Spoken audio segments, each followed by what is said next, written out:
between 30 tons to 3,000 tons of gold. There varies speculation on the amount of gold that was on this train. The interesting thing is that just some of the gold coins that were on that train would have been these very rare veldponde, as they're known, veldpond. Today, one of these veldponde is worth $90,000, just one of them. And this was a train full of gold, full of these veldponde that was heading out to Mozambique. The train took a route towards the coast, and it went through various towns. Some of these towns that it went through was Belfast, Machadodorp, Watervalboven, which is the town that I live in today, and then Watervalbonder. Watervalboven means waterfall above, Watervalbonder means waterfall below. And when the train got to the town of Machadodorp, it went missing and was never seen again. This train filled with gold. And this has led to one of the greatest treasure stories and treasure hunter mysteries in the world today.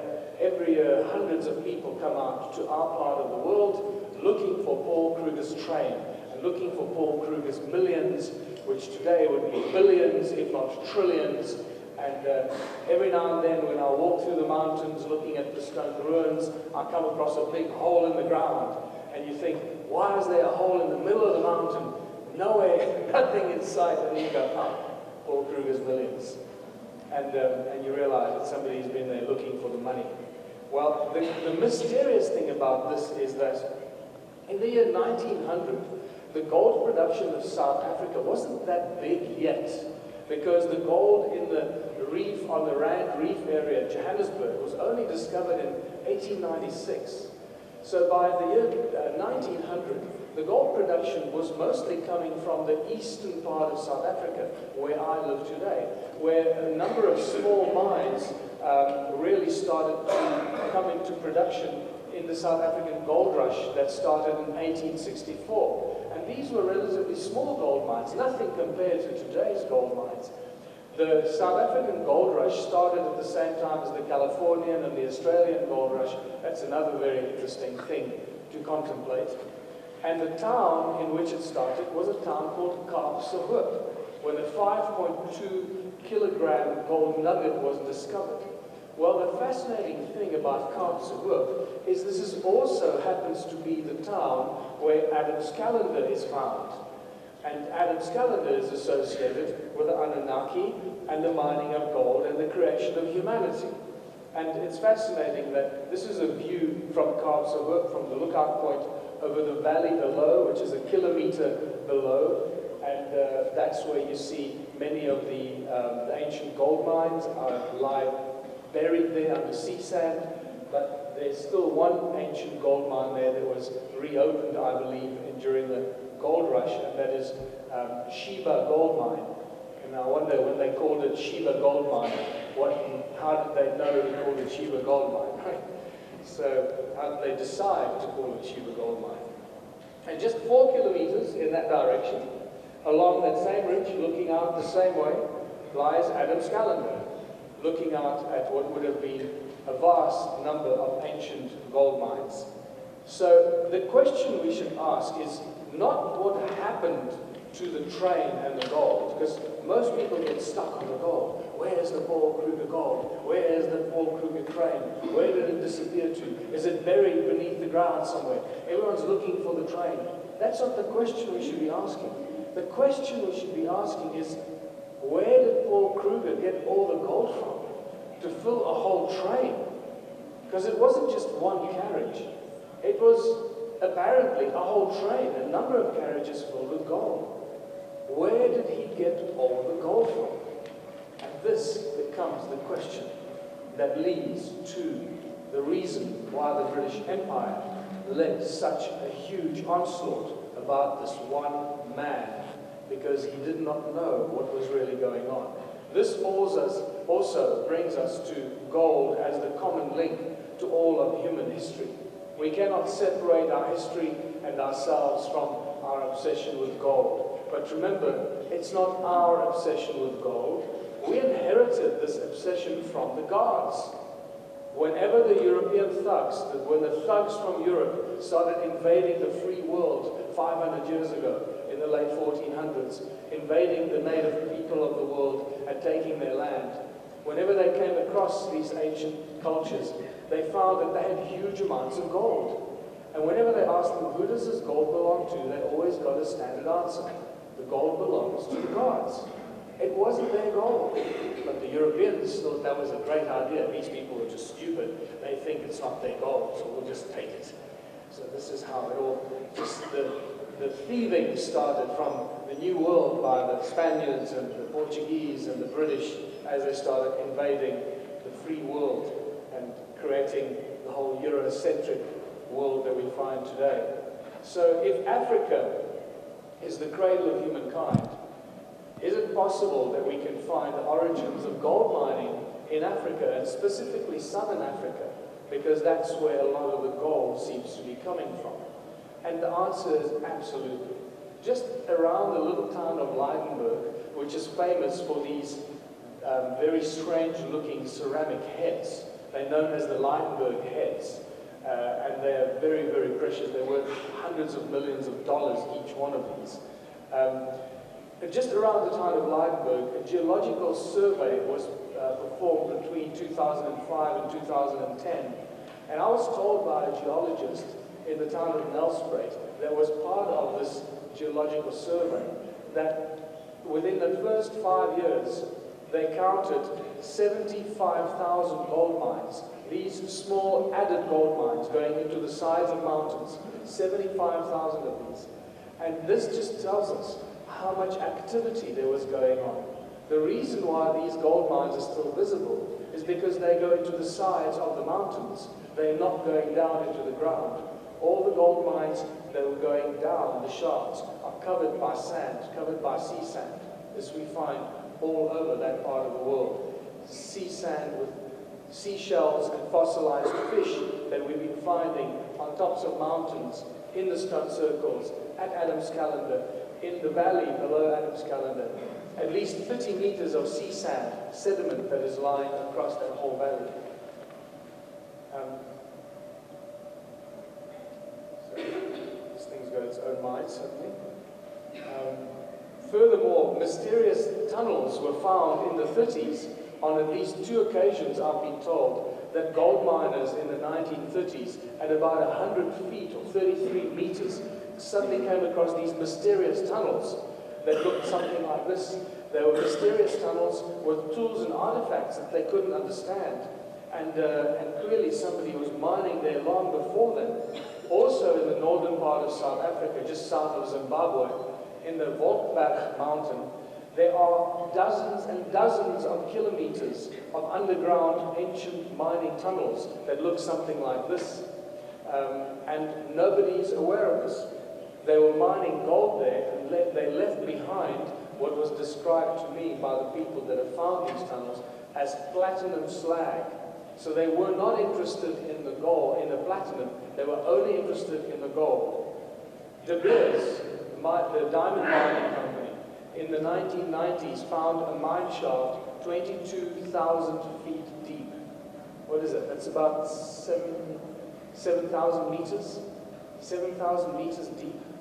A mine shaft cut with absolute precision, with technology that they do not possess today, some sort of laser technology. The same company, De Beers and Anglo-American, today the same company. Anglo-American bought out De Beers. Anglo-American has a secret file at the head office that they keep of ancient mines that they discover. And I was told this by the chief geologist for Anglo-American at a pub over a beer, believe it or not. He just volunteered this information to me. I asked him, do you ever find ancient mine shafts and mine tunnels? And he said, yeah, we find them all the time. I went, wow. He said, we just found one recently near Bloemfontein, the capital of the Orange Free State.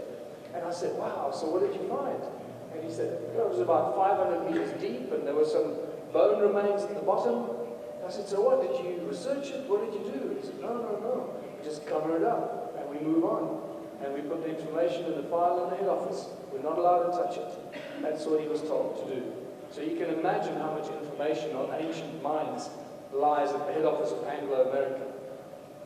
Most recently, in 2014, in November, December 2014, in one of the new modern mines in South Africa that looks something like this, one of the sides caved in and exposed to the side, to the bottom, an ancient tunnel that was carved with absolute precision.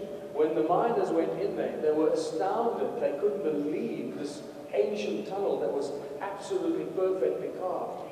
And when they reported it, that part of the mine was immediately closed down. They never carried on working there. Everybody was moved out, and that part of the mine was shut down. So this is how they conceal this ancient information. In northeast Zimbabwe, and known as the Nyanga province, there are thousands of these slave pits. They call them slave pits because our historians and our archaeologists suggest that slaves were kept in these, because obviously if you put a slave in there, there's no way they're going to get out. Or you put animals in there. So they were either slave pits or animal pits or grain pits. Now, any intelligent human being would say, really? You're going to put grain in there, or just it gets rotten, or you're going to try and make beer? Are you going to put animals in there? What, you're going to put them in with ropes and pulleys? What's going on here? But this is what they put in our history books, and it stays there, unfortunately. But fortunately, we have a very clever geologist at the Zimbabwe Kritzinger, and she started researching these slave pits, and she found that they had inlet valves and outlet valves at the bottom of the sides, one slightly higher than the other. And she found that the outlet valves up to 2 grams per ton of gold sediment. And there's only one conclusion that you can reach from that, is that these pits were somehow used for a purification and the processing of gold. Nothing else would be happening there if you've got such a high concentration of gold in the outlet valves. In a sinkhole in a town called Carltonville, these are sinkholes that appear. Some are very large, some are like a few hundred meters in diameter, and some are very small.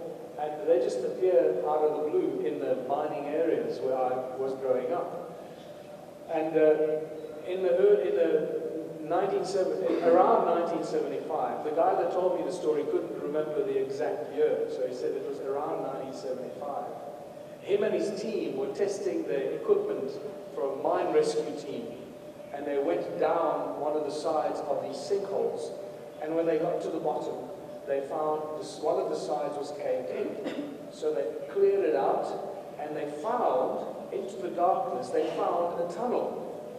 He described a paved tunnel that was paved all the way around.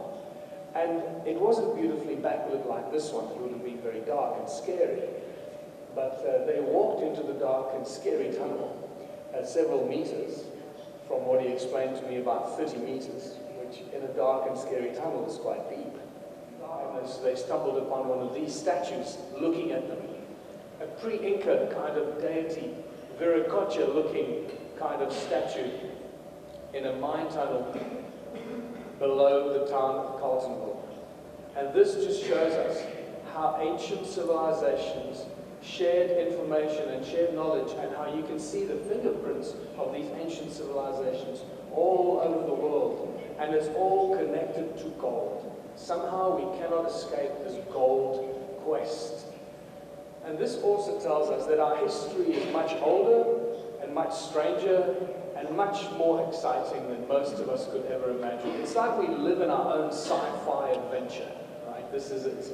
So anything you can imagine has probably happened here, and if it hasn't yet, we're going to make it happen probably if we carry on like this. So it is much, much older, and the ancient sites are actually much older than we can imagine. And Stonehenge is actually, believe it or not, the best and the simplest example to show how old these ancient sites are. And there are simple signs that have been missed by historians, missed by archaeologists, missed by scientists, missed by geologists, and I couldn't believe it when I first went to Stonehenge, that everybody has missed this simple evidence screaming at us, the geology, the erosion of stones at Stonehenge. First of all, that stone there, used to stand upright, and it used to be next to that one there, and they were connected along the top. It fell and broke in half. Now, the most important thing that you need to know is that Stonehenge underwent a complete reconstruction in 1954. Most people are unaware of this. If you go onto YouTube and the internet, you'll find hundreds of photographs of reconstruction of Stonehenge in 1954. It did not look like it looks today before 1954. There were a lot of stones there, but most of them were buried. They were lying, they were buried by soil. They were lifted up and they were put into place where they thought they belonged. Okay? They're not necessarily where they belong because they were put there by the engineers in 1954. Now, if you look at the erosion, can you see the erosion? These stones around it, all of these stones around it. If you look at other ancient sites with megalithic blocks from Egypt to the Incas, they're perfectly cut and they've got sharp edges. At Baalbek, wherever you go, they've got beautiful sharp edges. They're not rounded and eroded like this. And specifically, the erosion on that stone there, that one that's lying there, that fell over and broke. That erosion there is about 50 centimeters. Now, 50 centimeters of erosion on sarsen stone, one of the hardest stones known to mankind. 50 centimeters of erosion in a few thousand years?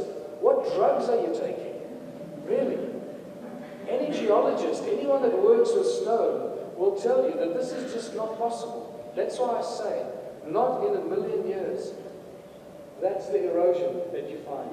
On a clean break, that's not a few thousand years old, people. That's very, very old. Not in a million years will it erode like that. And therein lies your answer. How old is Stonehenge? Not in a million years. It's probably older than a million years. And that just deepens the mystery.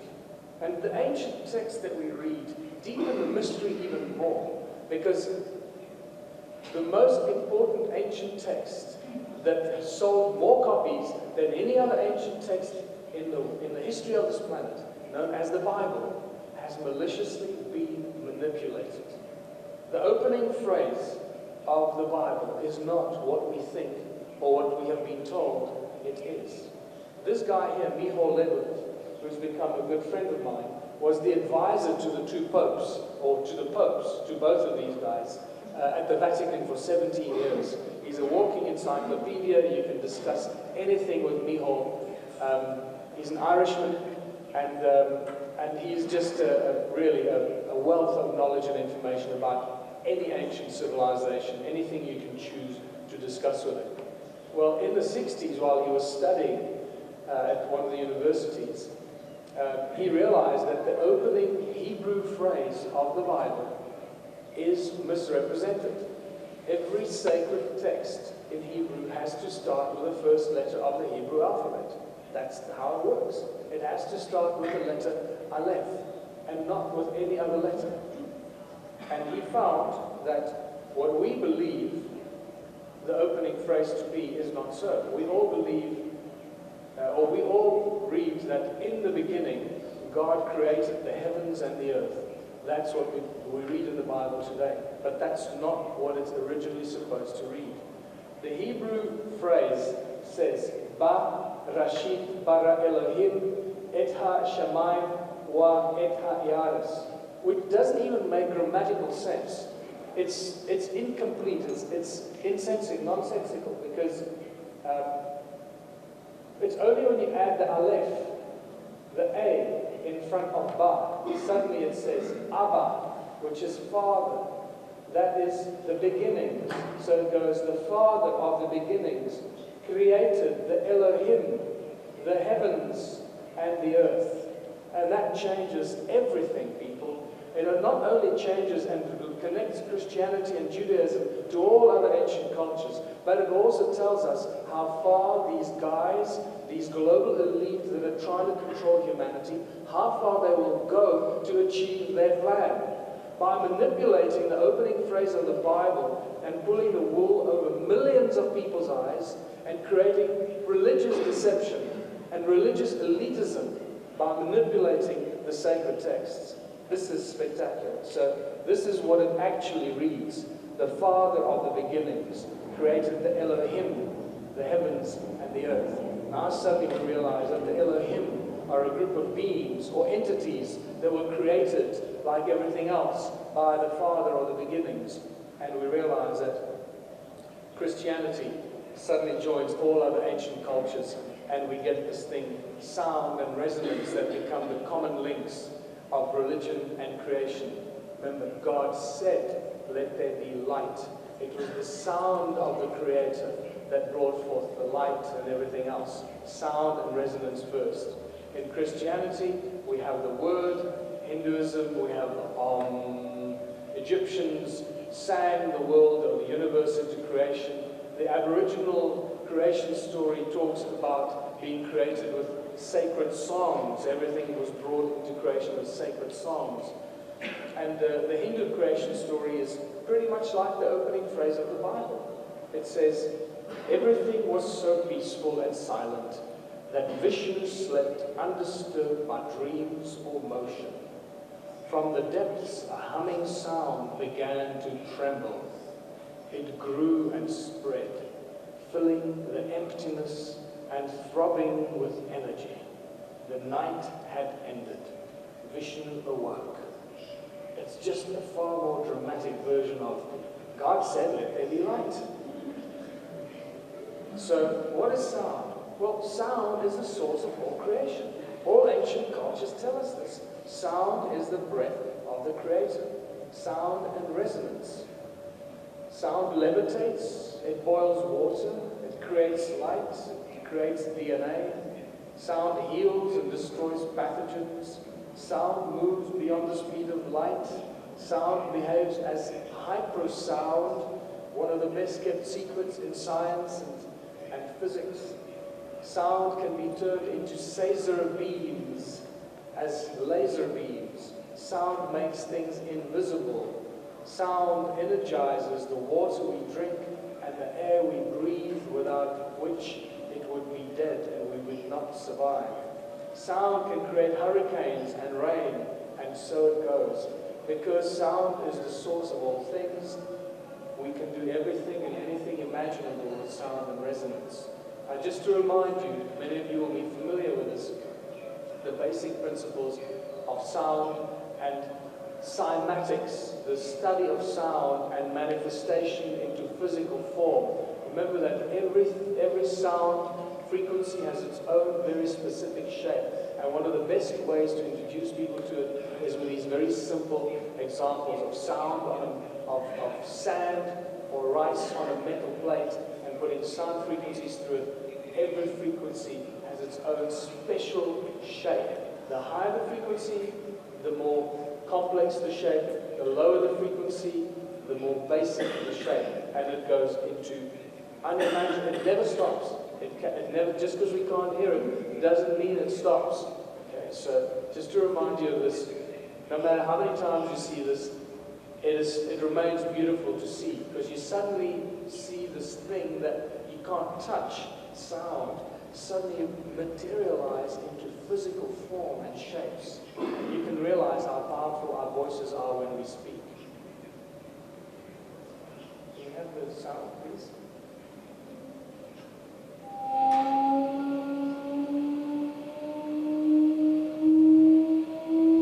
As the frequency goes higher, the shapes become more and more complex. This is rice on a metal plate, not sand, by the way.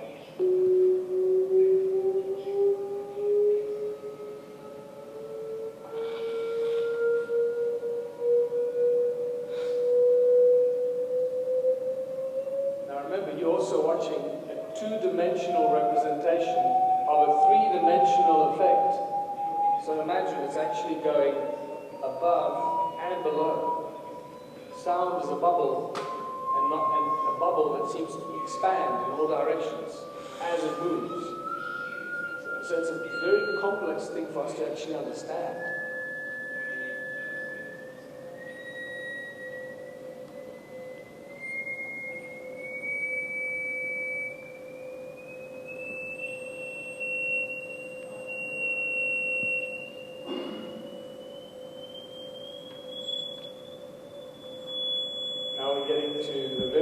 frequencies in our audio perception, around 16,000 hertz, where most of us stop hearing.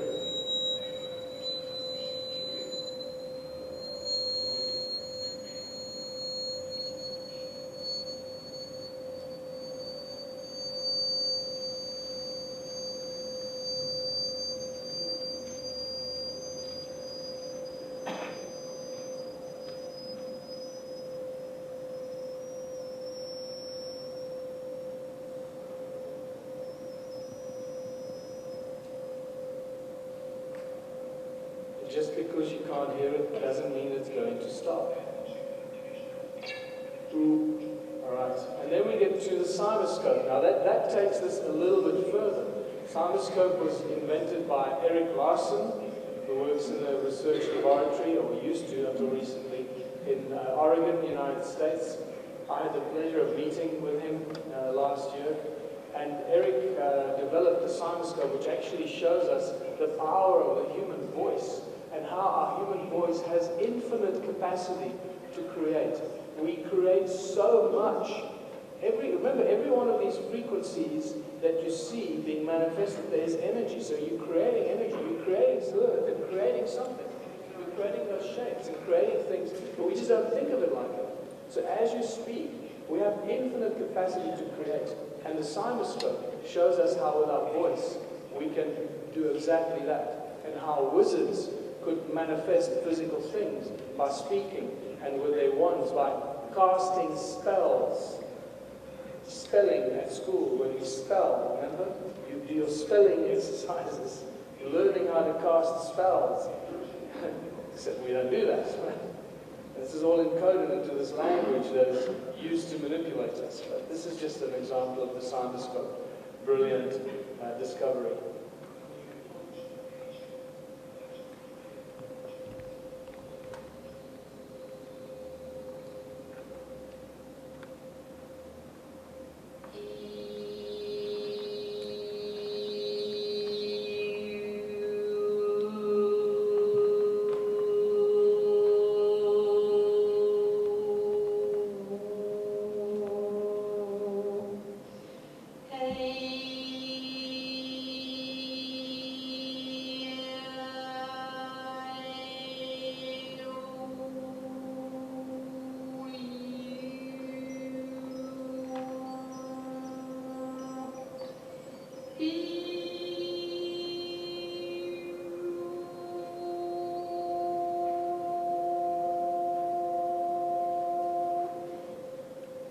Drill into one of the photographs of the cymoscope, guess what you find?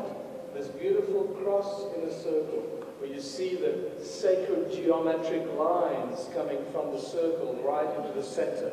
This seems to be the source of the sound. And suddenly you realize where ancient religions got their ideas for their logos. The cross in a circle.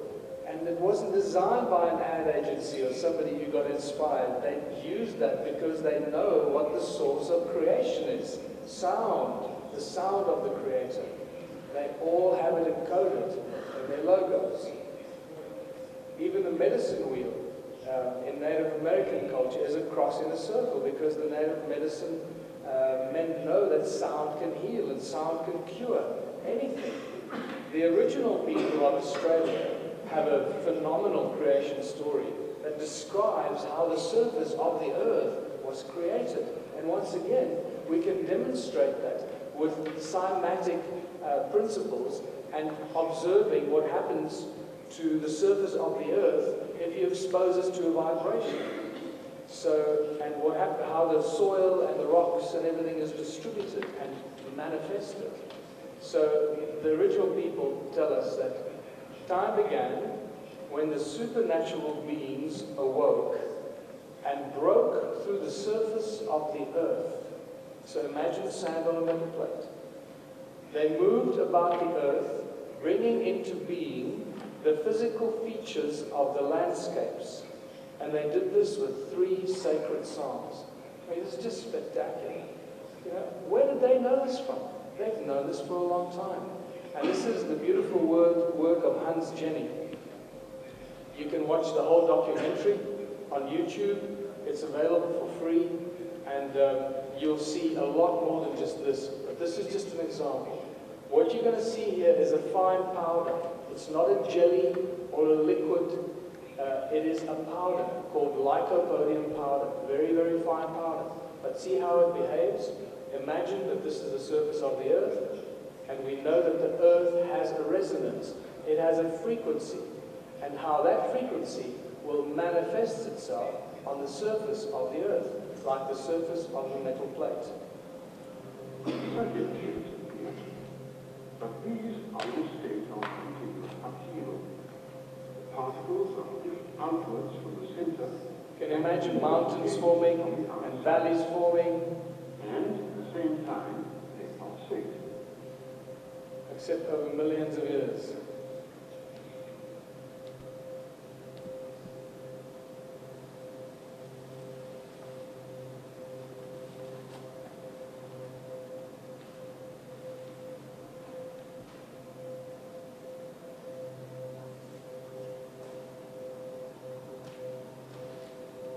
Remember, it's a powder, not a jelly.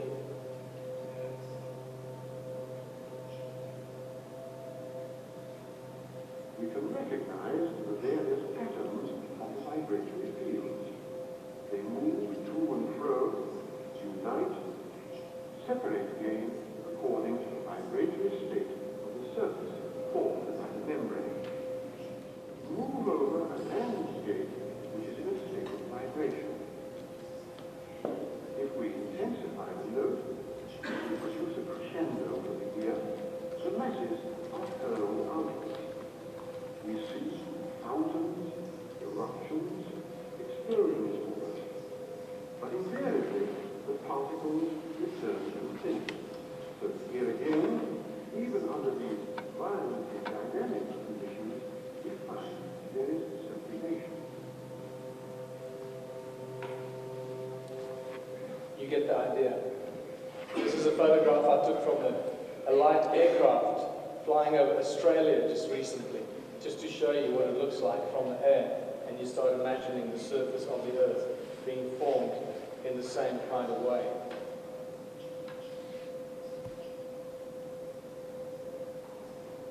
When you watch a documentary, you'll see a lot more of this, and it'll really make you understand a lot deeper if you haven't seen it yet. And this brings us to sound as a tool and technology. Because if the sound is the source of creation, then surely we can use it as a tool and technology.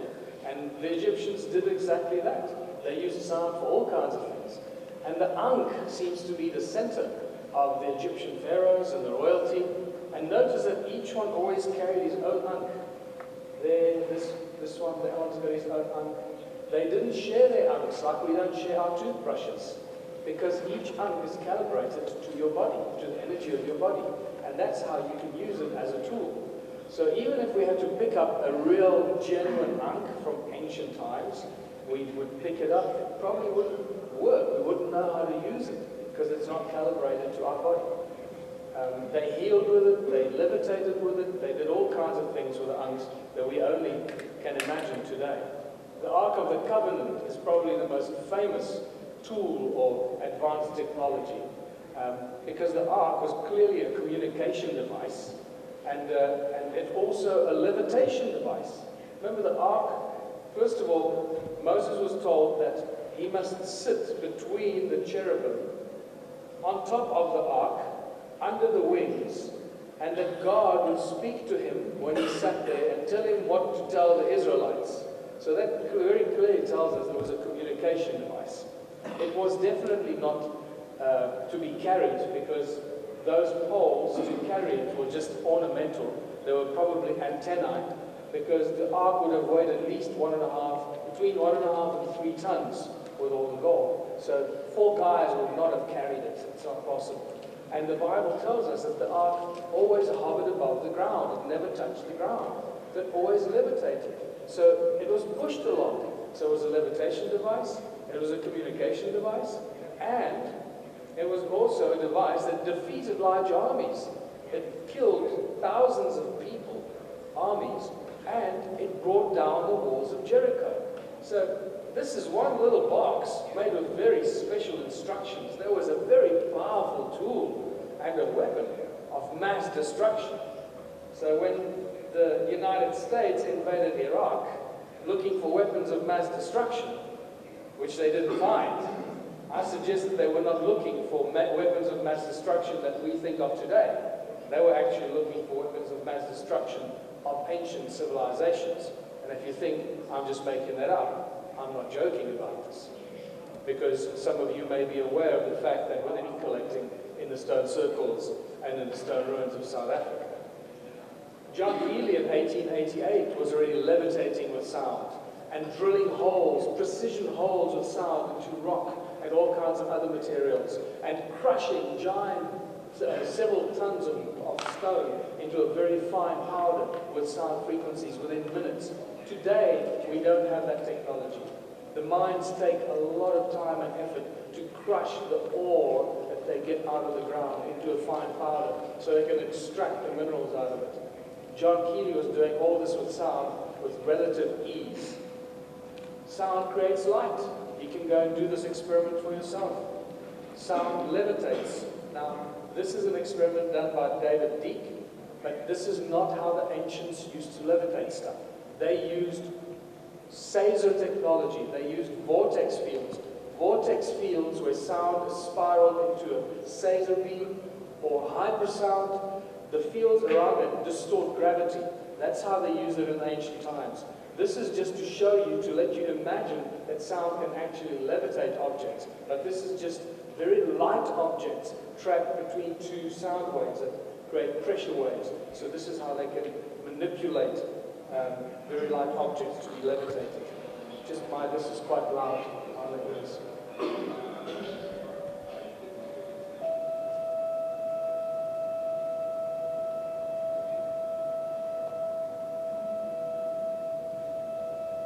I had a discussion with David Deek. He lives in Long Island, New York.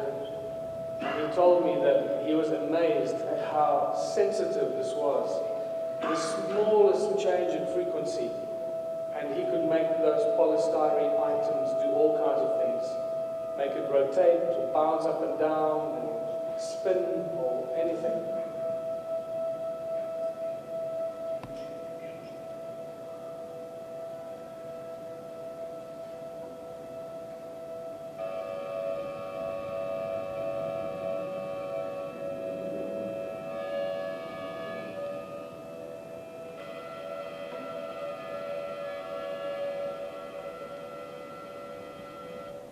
You got the idea. This guy here, Peter Davey, one of my favorites, he died a few years ago at the age of 94. He was boiling water with sound since 1940. Now, this is instant, boiling water with sound, instantly. Now, what is fascinating about this story is that in the early days, his device that looked something like this, this was already a device that was converted into an electric device. But the first devices he made were apparently made from bicycle bells. A smaller bicycle bell inside a bigger bicycle bell, something like this. And then when he rang the bell, it created the frequencies that boil the water.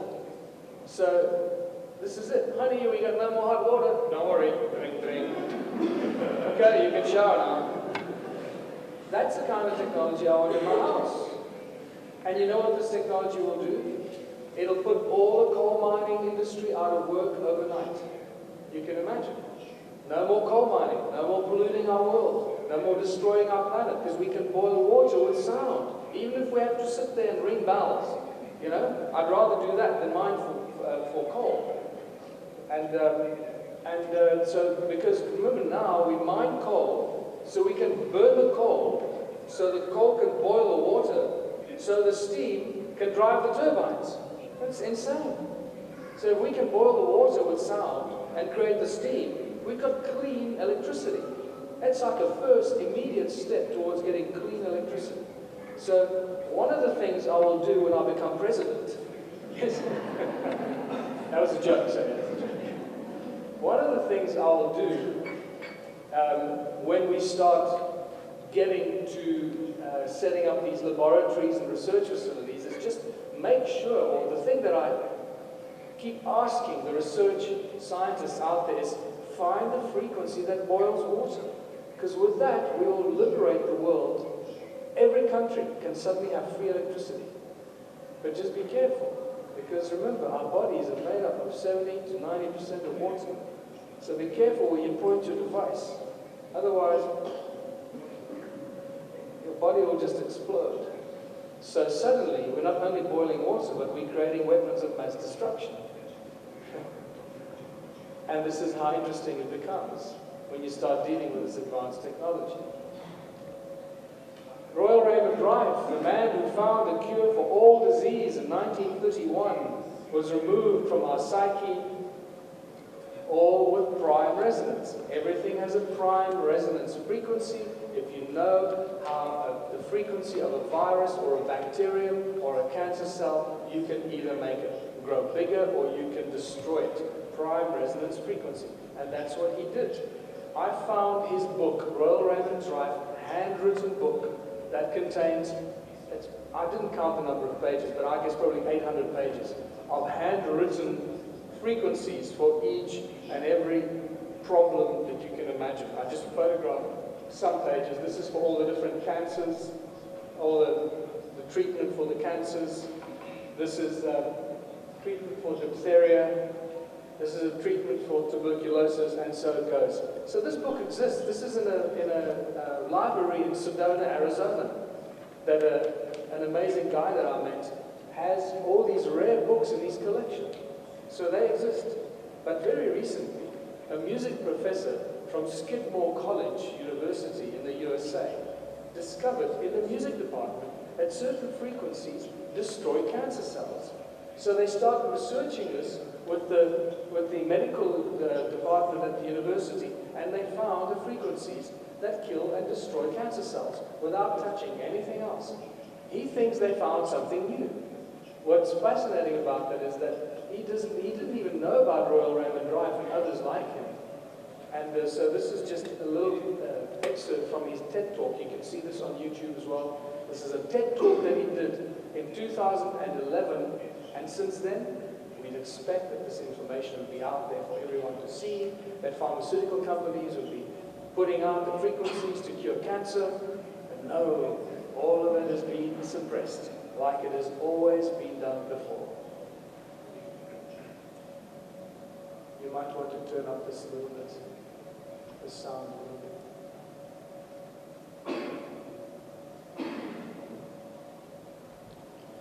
These are the first videos. Can you turn that up a bit, please? We showed these videos to our friends in the biology department. They said they hadn't seen anything quite like it.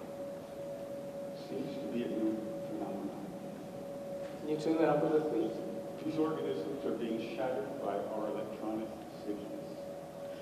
This is a harmless organism, almost friendly, a little blepharisma. And normally they're very fast swimmers, but when you approach a frequency to which they are vulnerable, they begin to slow down, then they stop, and then they begin to disintegrate within about 3 minutes. So first we attack pancreatic cancer. Take a good look at this slide, because the next one will look quite different. After we treat these cells, they change their shape and size, and they begin to grow long, rope-like structures out the side. They look something like antennas. I call them bioantennas, for biological antennas. It's as if the cancer cells are trying to tune into our signal. We now know that cancer is vulnerable between the frequencies of 100,000 hertz and 300,000 hertz. So now we attack leukemia cells. Leukemia cell number 1 tries to grow a copy of itself, but the new cell is shattered into dozens of fragments and scattered across the slide. Leukemia cell number 2 then hyperinflates and also dies. Leukemia cell number 3 then tries to make another cancer cell. The new cell is shattered and the original cell dies.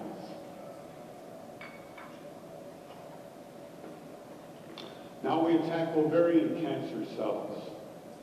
This is a more distant shot.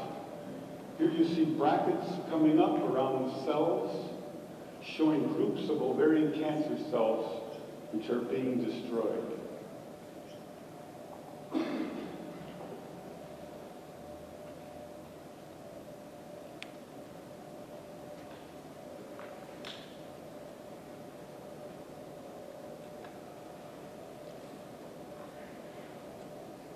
You can see by the end of the video, a great many ovarian cancer cells were destroyed. A magnetron that you find in laser beams, in microwaves, and other technology. Magnetron is run on the principles of resonance. Look, resonant cavity magnetron. High power, high frequency oscillator. Resonant cavity. Some laser beams are harmless, like this here. And some laser beams cut metal in a split second. This is how powerful magnetrons are. And all works on resonance. And just more than a year ago, Lawrence Berkeley National Laboratory announced that sound acts as a cloak of invisibility. And they published a whole paper on it. They also published in an associated article the fact that a 3D pyramid, or this weird plastic pyramid that looks like this, acts as a 3D acoustic cloak or a coat. And it makes things that you put underneath it, it makes it invisible. Look at the structure of this pyramid. It's very interesting because it resembles very closely Eastern architecture where monks live in monasteries. And is it possible that this is exactly why you have this kind of architecture? It's just a defense mechanism. What do monks do in monasteries? They get together and they chant. They hum. They make a sound. So maybe they just, instead of going to war and confronting their attackers, they get together and they chant and they make themselves disappear.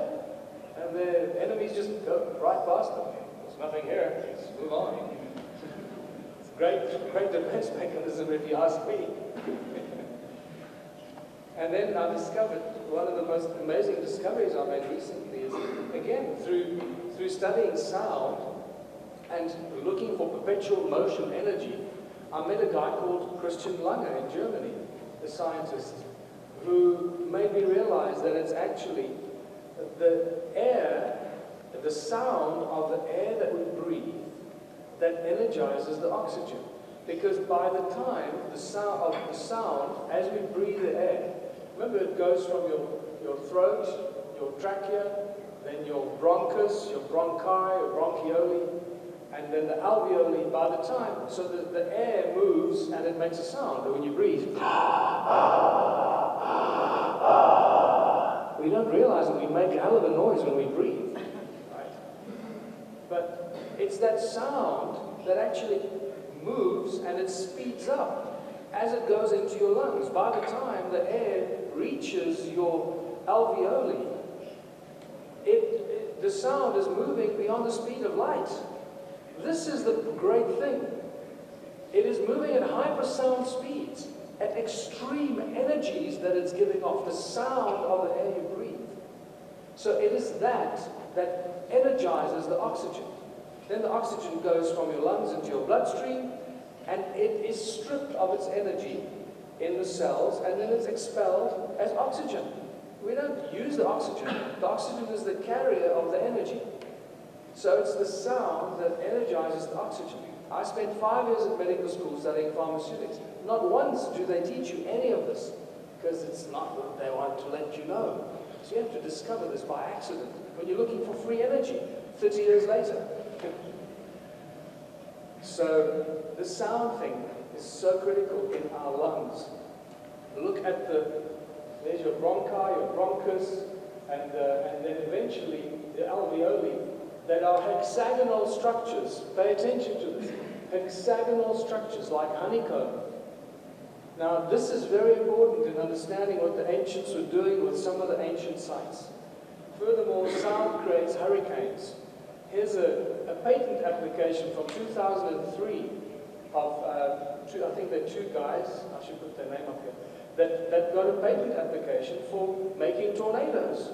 And this is one of the drawings that accompanies their application. And it's just amazing. And they explain exactly how to create tornadoes, how to control them, how to make them move. So it makes you suddenly realize, okay, Hurricane Katrina and all these hurricanes that we see appear all over the world that cause destruction. Are they natural or are they actually being created by somebody?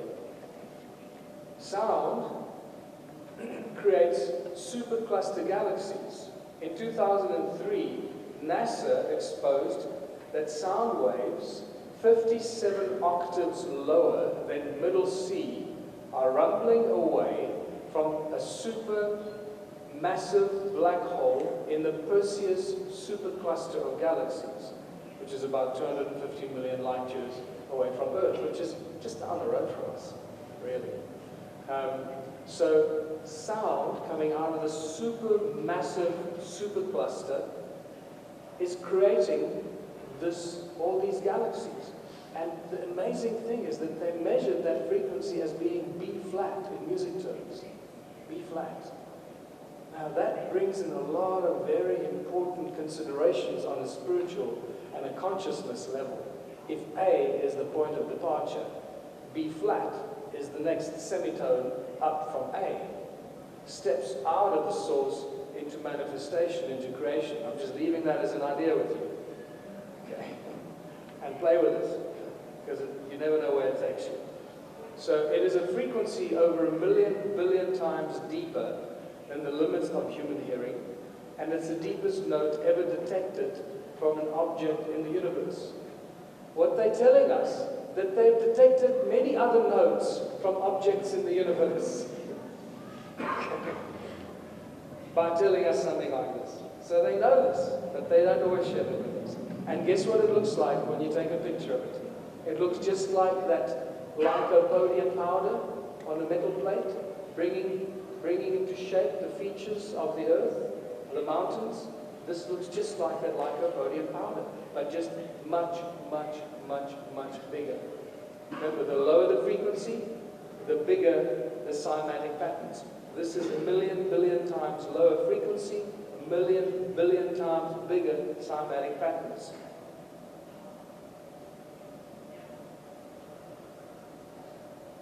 It's just so beautiful when you start seeing how this all fits together.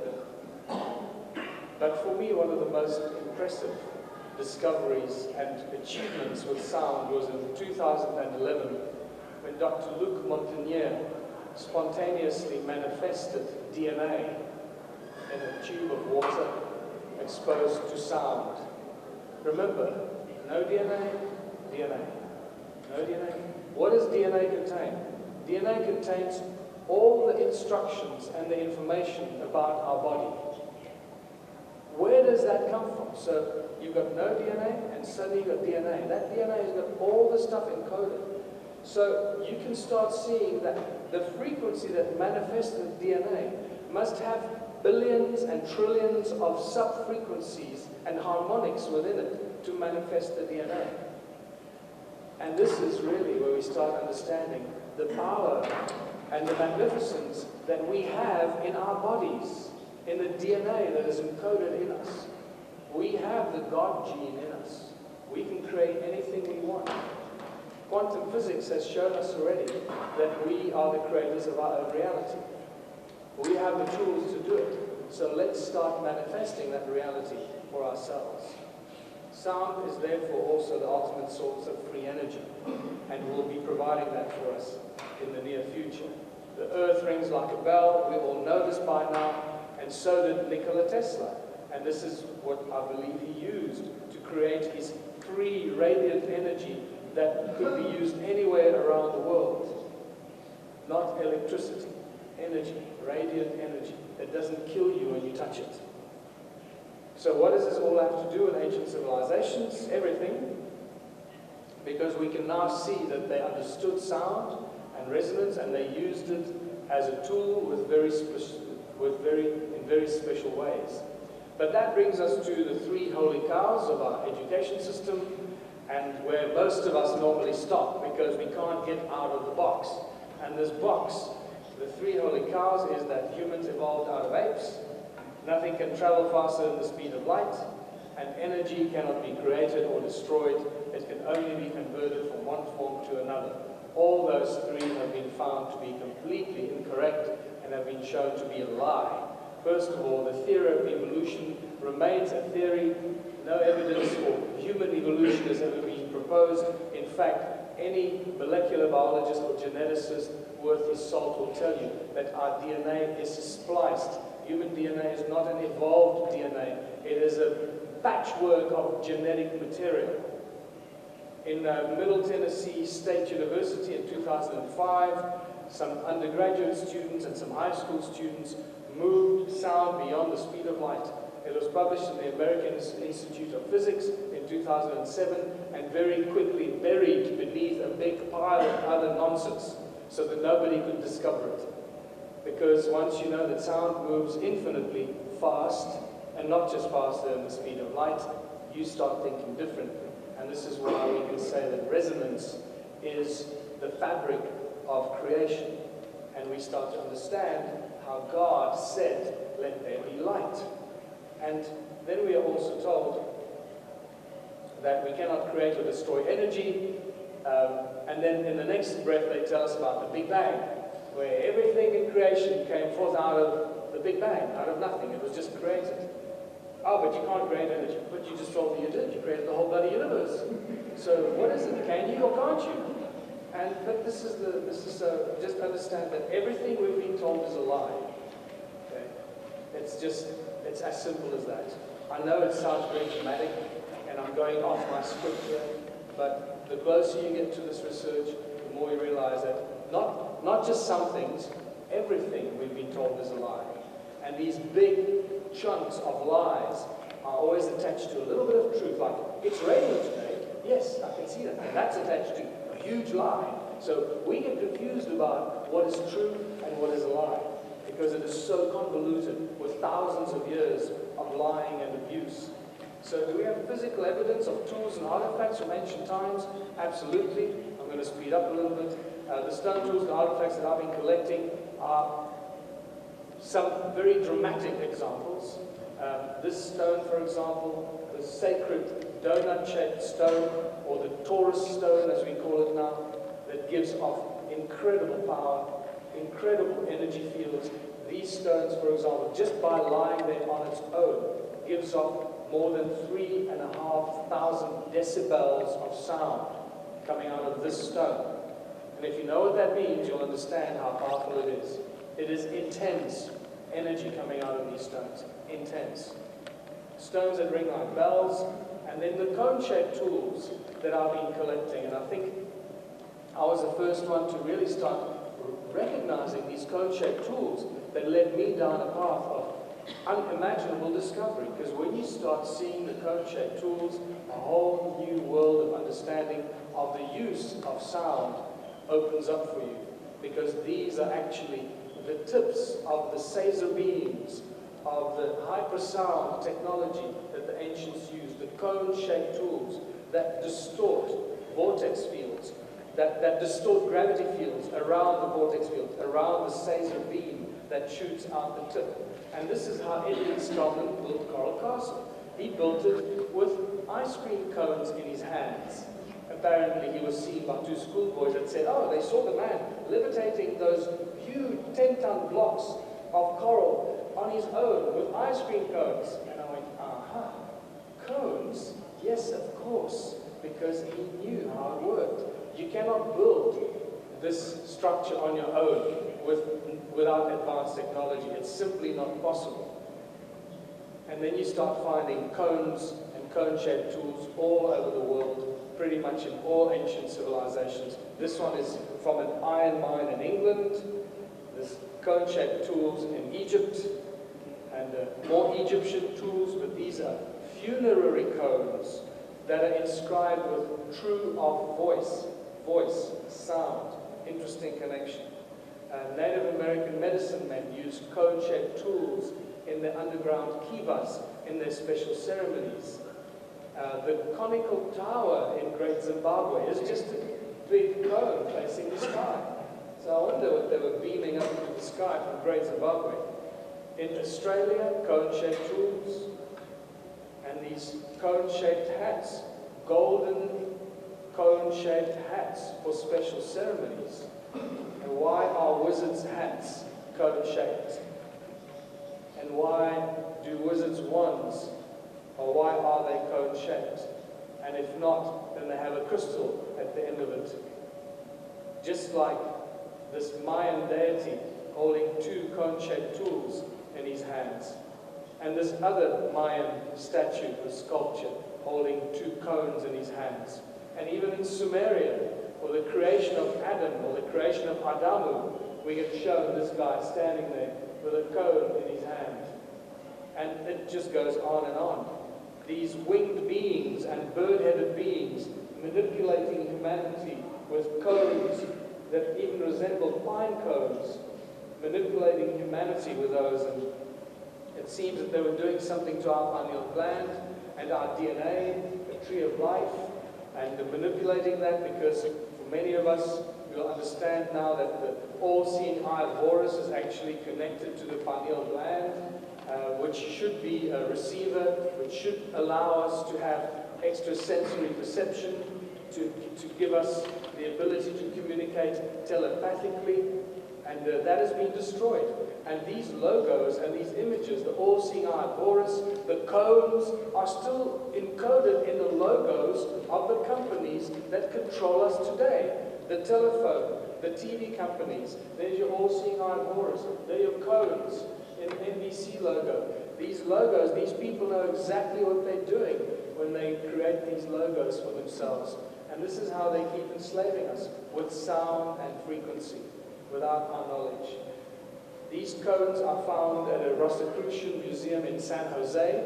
These are Sumerian cones found in the walls of the temples of Sumer, and they're inscribed with Sumerian cuneiform. And all of them commemorate the building of the stone temples in Sumeria. One of them specifically refers to the building of the Temple of Inanna. Now we've got Edley Skalnen building Coral Castle with cones, and here we have cones building the Temple of Inanna. I think we have a very strong argument that the cones were very powerful tools in the use of that. And then it goes even further. Just recently discovered that the dragonfly uses tiny cones on its wings to manipulate its flight. The dragonfly does not flap its wings, it vibrates its wings. And those are not veins, that's a network of tubes, hollow tubes in the wings of the dragonfly. And the frequency of the vibration of its wings makes a sound and goes into those tubes. Guess what's at the intersection of each one of those little tiny tubes, or scattered along it? Tiny little cones. So when the dragonfly vibrates its wings, it creates these tiny little Caesar beams, or vortex fields, that creates a gravity-free area around the dragonfly, so it can just move around and manipulate its way around as it wants. And this principle of using insects' wings and the technology in insects, this is where the word biomimicry becomes so important, right? When we start mimicking the nature around us, and we think that we are smart. Well, this guy here, Viktor Grebennikov, created a levitation device from insect wings. It's just well described how he moved faster than the speed of sound on this little thing that he built. There he is. And he just used insect wings to create a levitation device. Now, when you tell this to somebody, they think you're crazy until you know how it all works and fits together. All to do with sound and resonance. And now you can start imagining, if our pineal gland is connected to our optic nerve in our eyes, and it was functioning properly, which at the moment it's not, and we have the use of cones in our eyes, at the back of our eyes, we have what? Rods and cones in our retina. Cones. If we can connect our optic nerve to our pineal gland and we can project our thoughts and we speak our words, we should be able to manifest anything we think or say, and we should even be able to do this like Superman. But all this has been severed from us because we've become a species with amnesia, and we've been so manipulated that we have no idea who we are, where we come from, and why we're here, and our true potential to be co-creators of this universe and everything in our lives.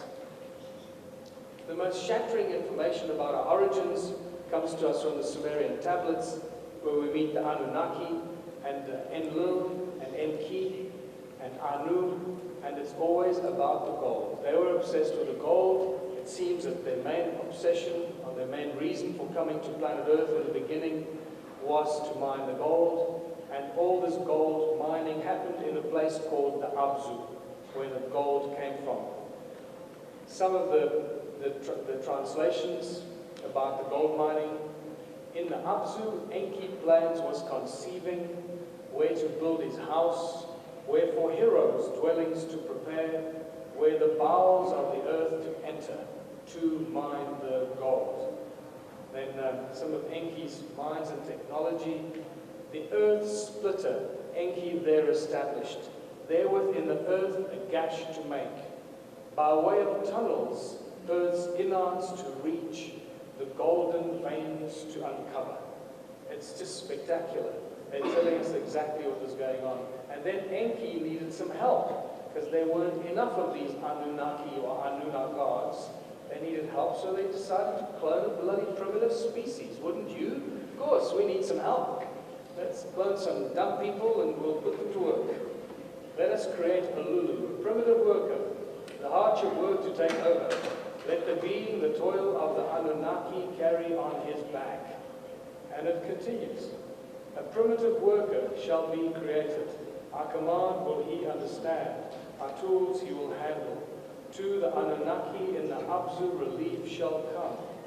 So this Abzu is referred to as the place where the gold was being mined. So to find the Abzu, we obviously need evidence of ancient ruins and massive scale gold mining. I've already shown you the massive scale gold mining in southern Africa. There can be no doubt about it that that's where the ancient gold was being mined. Now all we need to do is find huge number of ancient ruins. Bingo! We've got those too, all in southern Africa. The stone circles and the stone ruins of southern Africa is the evidence we're looking for. Why?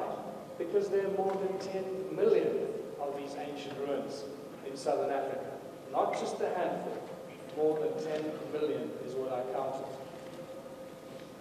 Just to show you what some of them look like, they never stand alone. Remember cymatic patterns? Sand on a metal plate? Now, every time you see a stone circle, remember this is what's happening. And they're all connected by these channels. They never stand alone. Even if it looks like it's a stone circle on its own, that is a modified version of it. The original version is connected, like to all the other stone circles, with a never-ending network of these channels, like wires that are connecting them all together.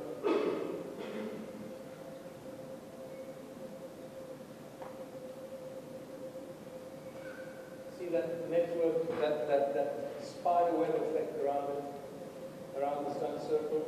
There's a channel that comes out of it, and then there's a bigger channel there.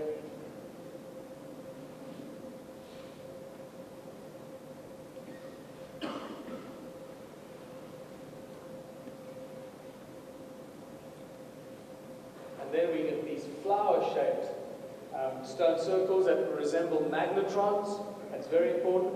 Remember magnetron, it's an energy generating device, high frequency, resonance cavity. So just think of how our lungs work. So if we are the magnetron and we breathe the air that we push into our lungs, that's the magnetron that breathes the air, pushes it into the lungs, and they're the hexagonal cells, the alveoli of this structure.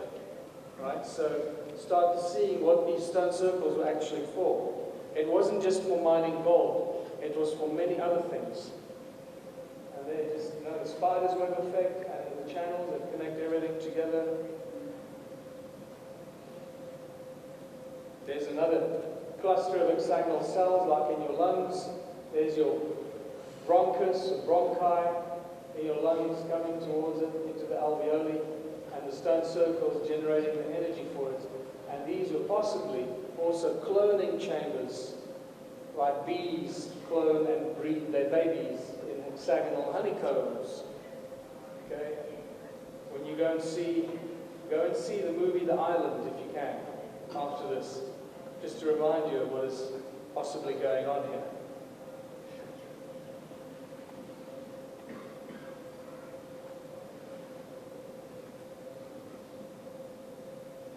This is just very close to Machadodorp, where Paul Kruger's Golden Train was last seen. Just to put it into context. And this is on top of the mountain, just where I live. About a 100-kilometer radius from there, that's what this would have looked like a long time ago. Archaeological drawings from 1939 show us no doors, no entrances, all connected by those channels. And sometimes they're concentric circles with no doors and no entrances. So these are clearly tools and machines. And right at the heart of it is Adam's calendar. And Adam's calendar is where Credo Mutwa was initiated in 1937 as a young shaman. He calls it Inzalo Yelanga in Zulu, or birthplace of the sun, where humanity was created by the gods. And guess what the name of the god was that created humanity, even in African culture? Enki, as in Sumerian. He's referred to as Enkai, but it's the same guy. This is what Adam's calendar looks like from the helicopter. That's north, that is south. Those are the two central calendar stones. Think of them as vibrating plates, resonating plates. And there's your Horus stone, and there are the three stones of Orion, and that is a circular structure originally, right on the edge of the cliff, and this drops down about 200 or 300 meters down here into the Barberton Valley. There's the Barberton Valley. It's a kilometer lower below here. And in the distance there, you see the pyramids that are lined up with the rise of Orion. And this brings us to the question, where did Paul Kruger get all his gold from? Well, the Boer soldiers were known for hiding out in tunnels from the British troops.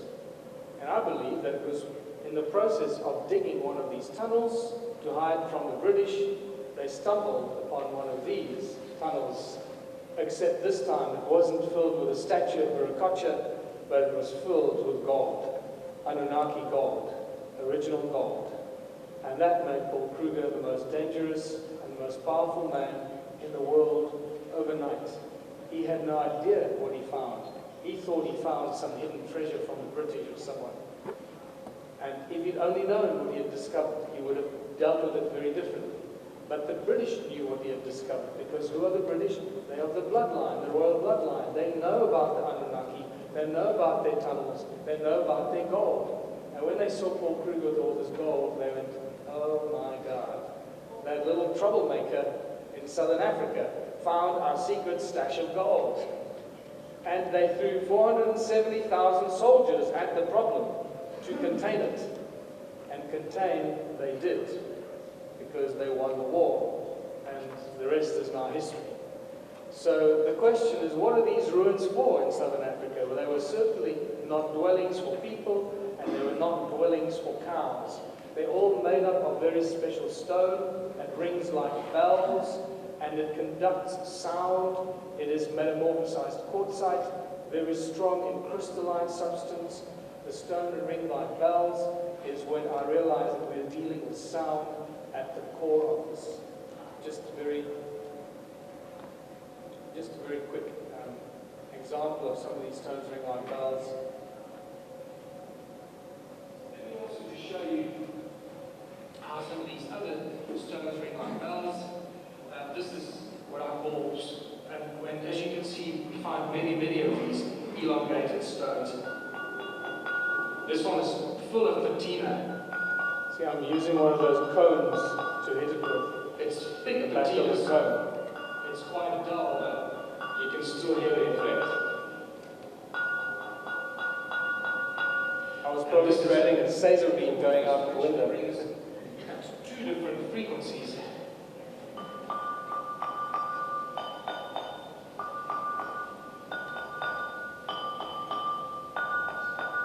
Dun, dun, dun, dun, dun, dun. for the tone-deaf people. Look at this one. And it looks also like it was inserted into something up to that point. And also, remember, they all ring like bells. This one is no exception. You notice the same note. And if I'm not mistaken, it's a B flat. There. One of those is a B flat. That's better. One of those. That's what you want. Yeah. Okay, you got the idea. People, this is all silicon-based technology. That's what we're dealing with here, right? Silicon, quartz, quartzite, crystalline substance, the most advanced technology we use in the world today. Silica conducts light, it conducts sound, it stores memory and information. Today we know that we can store digital data in crystals. Trillions of terabytes can be stored in crystal. Even more can be stored in water. Water has infinite memory. And this is not good for business. This is why this is not being made available in the mainstream media, that you can do this. So suddenly when you see Superman fly to his home somewhere in the North Pole or wherever he lives, and he moves around the crystals, you know that there's a lot of knowledge in whoever created that movie. They knew all about that, and they encoded it in our movie. So all these ancient structures are not just machines, but they're also giant memory banks that have all the knowledge and memory encoded in the crystalline structures. And Stonehenge has carried all the knowledge and information of everything that's ever happened there, the maneuvering and so forth. So it'd be interesting to see what somebody that can, develop a device, go to Stonehenge, plug it in, and start downloading some interesting information. Just make sure you put it out on YouTube before the guys in black helicopters get to it. So these ancient structures are clearly now giant machines, we know, and they all seem to work with resonance and with sound. Even the Bosnian pyramid, the more we look at it, the more it looks like it functions like a giant lung. The tunnels underground that lead to the pyramids are like the bronchi and the alveoli of the human lungs, and the pyramid is the lung, or the energy device, and the tunnels have wind and air moving through them, resonating certain frequencies, bringing the pyramid to life, making it, giving it the energy that it needs to perform the function that it's supposed to perform. So that's how I see the Bosnian pyramid at the moment. But Sam Osmanagic will tell you a lot more about that. So giant machines, giant resonators, remember they align with the movement of the sun. There's a reason why, because when the sun comes up on the summer solstice and the light comes down this passage, it hits a standing stone. Well, what's a stone? It's a crystalline substance. The light and the sound activates the stone. It's like hitting enter on your computer, and it starts the machine. And the machine does what it's supposed to do. And when the sun moves, and on the winter solstice it comes down somewhere else, or at a certain time some other star light comes down a passage, it hits another stone and it activates the machine to do something else, or to stop doing what it started doing here. So these ancient sites are activated by the movement of the sun, the movement of the stars, and the sound and the light that we get from those. And they're still alive, people. The pyramids are still alive. They might not be fully functional, but they're still giving us resonance. Otherwise, we wouldn't be taking photographs like this. So huge energy is still coming out of those pyramids. And the same with the stone circles. They're just cymatic patterns, representing the sound frequency coming out of the earth. Every stone circle is a cymatic representation of the sound frequency at that specific point. And the stones on top of the earth capture that energy, they amplify that energy and turn it into a very powerful energy generating device. And that's what's happening here. All connected. It's one giant energy grid in southern Africa. And that's what we're dealing with here. To do what? That is a million-dollar question. One of the key things here is that if a little magnetron inside a laser beam can cut metal in a split second. Can cut metal in a split second. That was a joke. Can cut metal in a split second. Can you imagine how much energy a magnetron, 20 meters in diameter, made out of quartz, out of crystalline substance? Do you know how much energy one of these magnetrons will create? Apparently, more than all the power plants on Earth today. The amazing thing is, we don't just have one magnetron in South Africa, we have thousands. So, let's put them to use. That's what we're working on. We measured electromagnetic waves and fields, sound frequencies, the loudness in decibels, and this thing called heat signature. I'm not going to go into details now, but we measured in this particular room, coming out of these walls here, nothing outside, just coming out of the walls, 33.5 gigahertz. It's insane. 33.5 gigahertz of sound coming out. It's the resonance, the resonating, vibrating quartz in the walls that give us that frequency. Because some people argue that sound can't even travel at those frequencies through air. So, that's a very interesting, debatable subject. Then the electromagnetic fields run horizontally. In this case, they run horizontally, creating like a shield over this ruin here at 580 megahertz. The sound coming out of the walls is beyond 30,000 decibels, people. 30,000 decibels. That is insane power and energy. We can't even imagine that kind of energy. And then in Adam's calendar, it just goes off the charts. More than 375 gigahertz. There's the calendar. It's a circular structure. As you approach it, there's nothing. As you cross that imaginary circle, so there's not even a wall there. The moment you step in there, it shoots to beyond 375 gigahertz. The electromagnetic fields run horizontally this way, so it blocks the satellite, you lose GPS in there. And then between the two stones in the middle, it changes and it runs vertically out of the ground into the sky. So what we have there, scientifically measured and verified, is an active vortex or an active portal with unimaginable high frequencies and energy fields that run through it still today. It's so badly broken, and yet it gives us all these incredibly high energies. Can you imagine how powerful that would be in its original structure when it was newly built? So, what is it for? Possibly, who knows, for beaming up the gold. Because the Anunnaki were all about the gold. The gold doesn't seem to be on this planet. They were taking it off the planet. But maybe this is one of the places that they were doing that. And what else was it stone circles for? I already suggested earlier that it was probably for generating an atmosphere, or oxygenating the air, or cloning people, or cloning beings, because the sound energizes the air, just like in your lungs.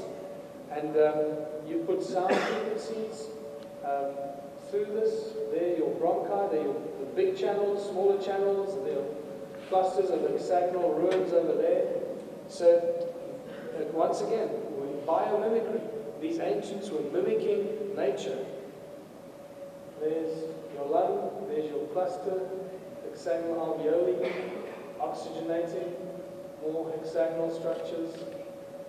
Who knows? This here is just too crazy, because this doesn't make any sense. There's no way to maneuver between all these circles that are all connected together. The only thing that I've been able to find a connection to is the tissue of the lung. This is what lung tissue looks like. So I'm thinking that maybe they were generating the right kind of energies and frequencies here, like the lungs do, to be able to generate an atmosphere, or something like that. And that brings us to the Taurus stones. I mentioned already that they create huge amounts of energies that we measured around them. And this German scientist, Rainer Lebensleben, measured that this particular stone gives off between 2.2 and 3.4 thousand decibels just by sitting in a room, absorbing the ambient noise and amplifying it. That's what it is. It's an amplification, energy-generating device. We put one of those stones in a bucket of water. The next morning, thousands of bubbles form, spiraling around, going into the center hole. It tells us, the water shows up there's an energy field. I took one of those stones to Nassim Haramein 2 years ago, and on our way to Chicago, this stone was in my bag. They stopped the plane, I was pulled off the plane, and they made me open my bag, and they saw the stone, all because that stone crashed the TSA security system at Doha International Airport. That particular stone that we hold in our hands. That stone is now in a research laboratory in Ashland, Oregon, going through some interesting experiments because Nassim Haramein couldn't really do much with it. He's got his own area of research, and we expect great things from this. It just tells us how little we know about this ancient technology. Remember that Caesar technology, Caesar beams, using sound as a laser beam, was only introduced to us in 2009. It's just, that's how new it is. Now remember, when you see a laser beam, you can all see that, right? Can you see that? Yeah. Now if this was a Caesar beam, you wouldn't be able to see it, because you can't see sound. You can't see my words going into your ears, can you? But you still understand me. So that's the difference. When you see somebody using laser beams, we can understand, oh, it's a laser beam. Yeah, of course, it's a laser beam. Well, we all act very, very clever. But when it's a Caesar beam and we can't see it, we say, oh, it's rubbish. There's nothing there, look. It's not, really? It's like, just because you can't see it, it's not there? That's how stupid we are. So if you see someone moving things around with cones, with ice cream cones, with Caesar beams, you'd go, what's going on here? It wouldn't compute, because our minds are not wired like that. We can't think like that yet, but now you can. You can go away from here and you can think of that and it'll make sense to you. You don't need to see the Caesar beam. You don't need to see the fact that it's distorting gravity. You'll just see the effect. And to most of us, that would simply look like magic, right? And that's exactly what the wizards were able to do with their wands and their stupid cone-shaped hats and all this stuff in the past. So it all starts to fall into place, right? And this is how I think they were possibly using this. These stones were possibly used as the energy source that was then put in there, and then bingo. Headlead Skullman, ice cream cones, Mayan deity, cone-shaped tools. There's a guy levitating a block with these cone-shaped tools. Where do you want it, honey? Okay, come on, I can't stand like this all day long, you know? Where do you want the car? Can you imagine how much fun you'd have doing that? Let's put the car on the roof tonight. Forget that the roof isn't strong enough to hold the car, yeah?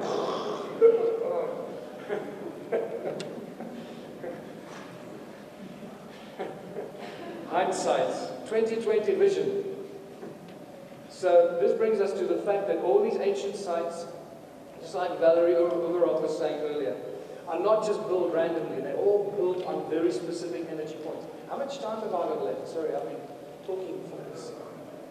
Oh, it's just now, right? There is no time. So they're all built on very important energetic grids. Ley lines, crossing of energetic lines, not just thrown around. And this is fantastic because this clay tablet tells us what's going on. And this is really, that's the tablet. This is spectacular. When I found this, I couldn't believe my luck. This is what it says.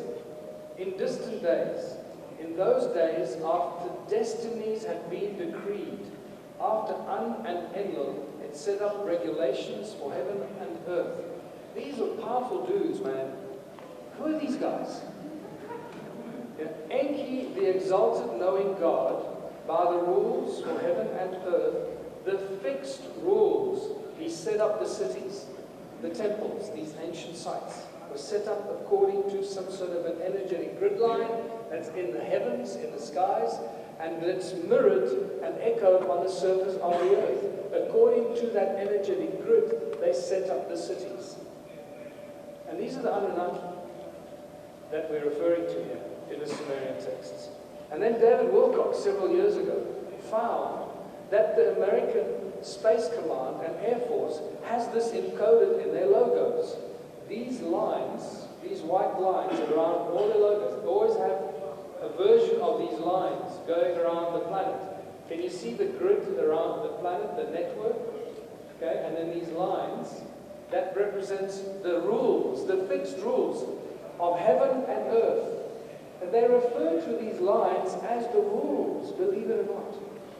Some sort of energetic code, that's an energetic field around the earth. They refer to it as the rules. They don't know where it comes from, but it's always been there. It's just an amazing discovery. And that's when I suddenly got a call from my friend Paul Grevenstein, who's just a farmer in South Africa, who discovered the power of resonance. Just like Nikola Tesla. One morning he woke up and he had dreams about these machines. He started building them, and 20 years later, he has mastered the ability to create resonance fields that can make things levitate, that can cure cancer, that can heal a land, make your crops grow faster and bigger, make your crops not be eaten or destroyed by bugs. So he works with farmers mostly to fix the fields. He's keeping the healing side of his work very quiet. Well, not after this presentation. But he phoned me while I was researching these rules in the sky, these energy field around Earth, and he phoned me and he says, and I'm one of the few people that he talks to because he knows that I won't think he's crazy. And he says, listen, I've started measuring this energy field around the Earth, and it's made up of zeros and ones. It's a binary code energy field around the planet. This is what he told me. He says, and if you break it, he sent up some signals to break it. The moment it breaks, it just closes up again. It's just this field that keeps fixing itself and repairing itself. It's like this field that they refer to in here, the rules, the fixed rules of heaven and earth that we read about in the bloody Sumerian tablets. It's just insane that we start putting this together. And now we get farmers that measure it. And that brings us to these cities and these ancient sites. And that clearly by now you realize that when you look at that, that is not a place for people. It's not a place to go and worship. These obelisks are giant antennae that stick into the sky. They're either putting something into the sky or they're bringing something out of the sky. When you put your head, your ear, you tap it, it rings like a bell. It's spectacular. So these are resonant antennae that are up into the sky. Too many pillars, not enough space. This is not for worshipping this god or that god, or kissing butt over here, or bringing food over here. It's just, that's all the lies and the deceptions that we've been told now for the last 200 years. And all of us just believe it. That's the BS that we've been sold. Because just too many pillars, not enough space, weird rectangular structures. Look, there were more pillars here.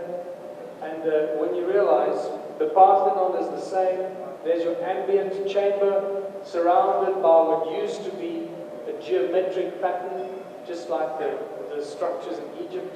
There's your entrance to this whole structure. There's your another ambient chamber that's connected to that structure. And you realize that there's more ambient chambers that look like the Parthenon, connected to this whole area here, which is not dwelling quarters, historian style. So that's where the people used to live. Really?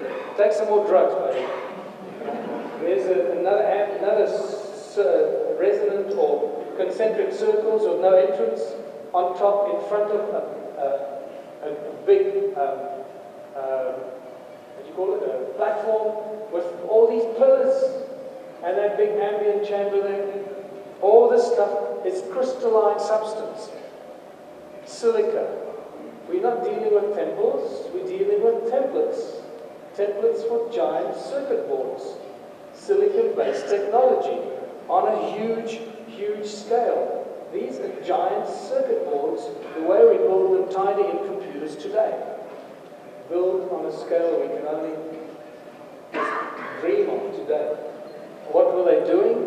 They were generating energy, putting it up into the sky to keep up that grid in the sky. But today they're broken. They don't work that well anymore.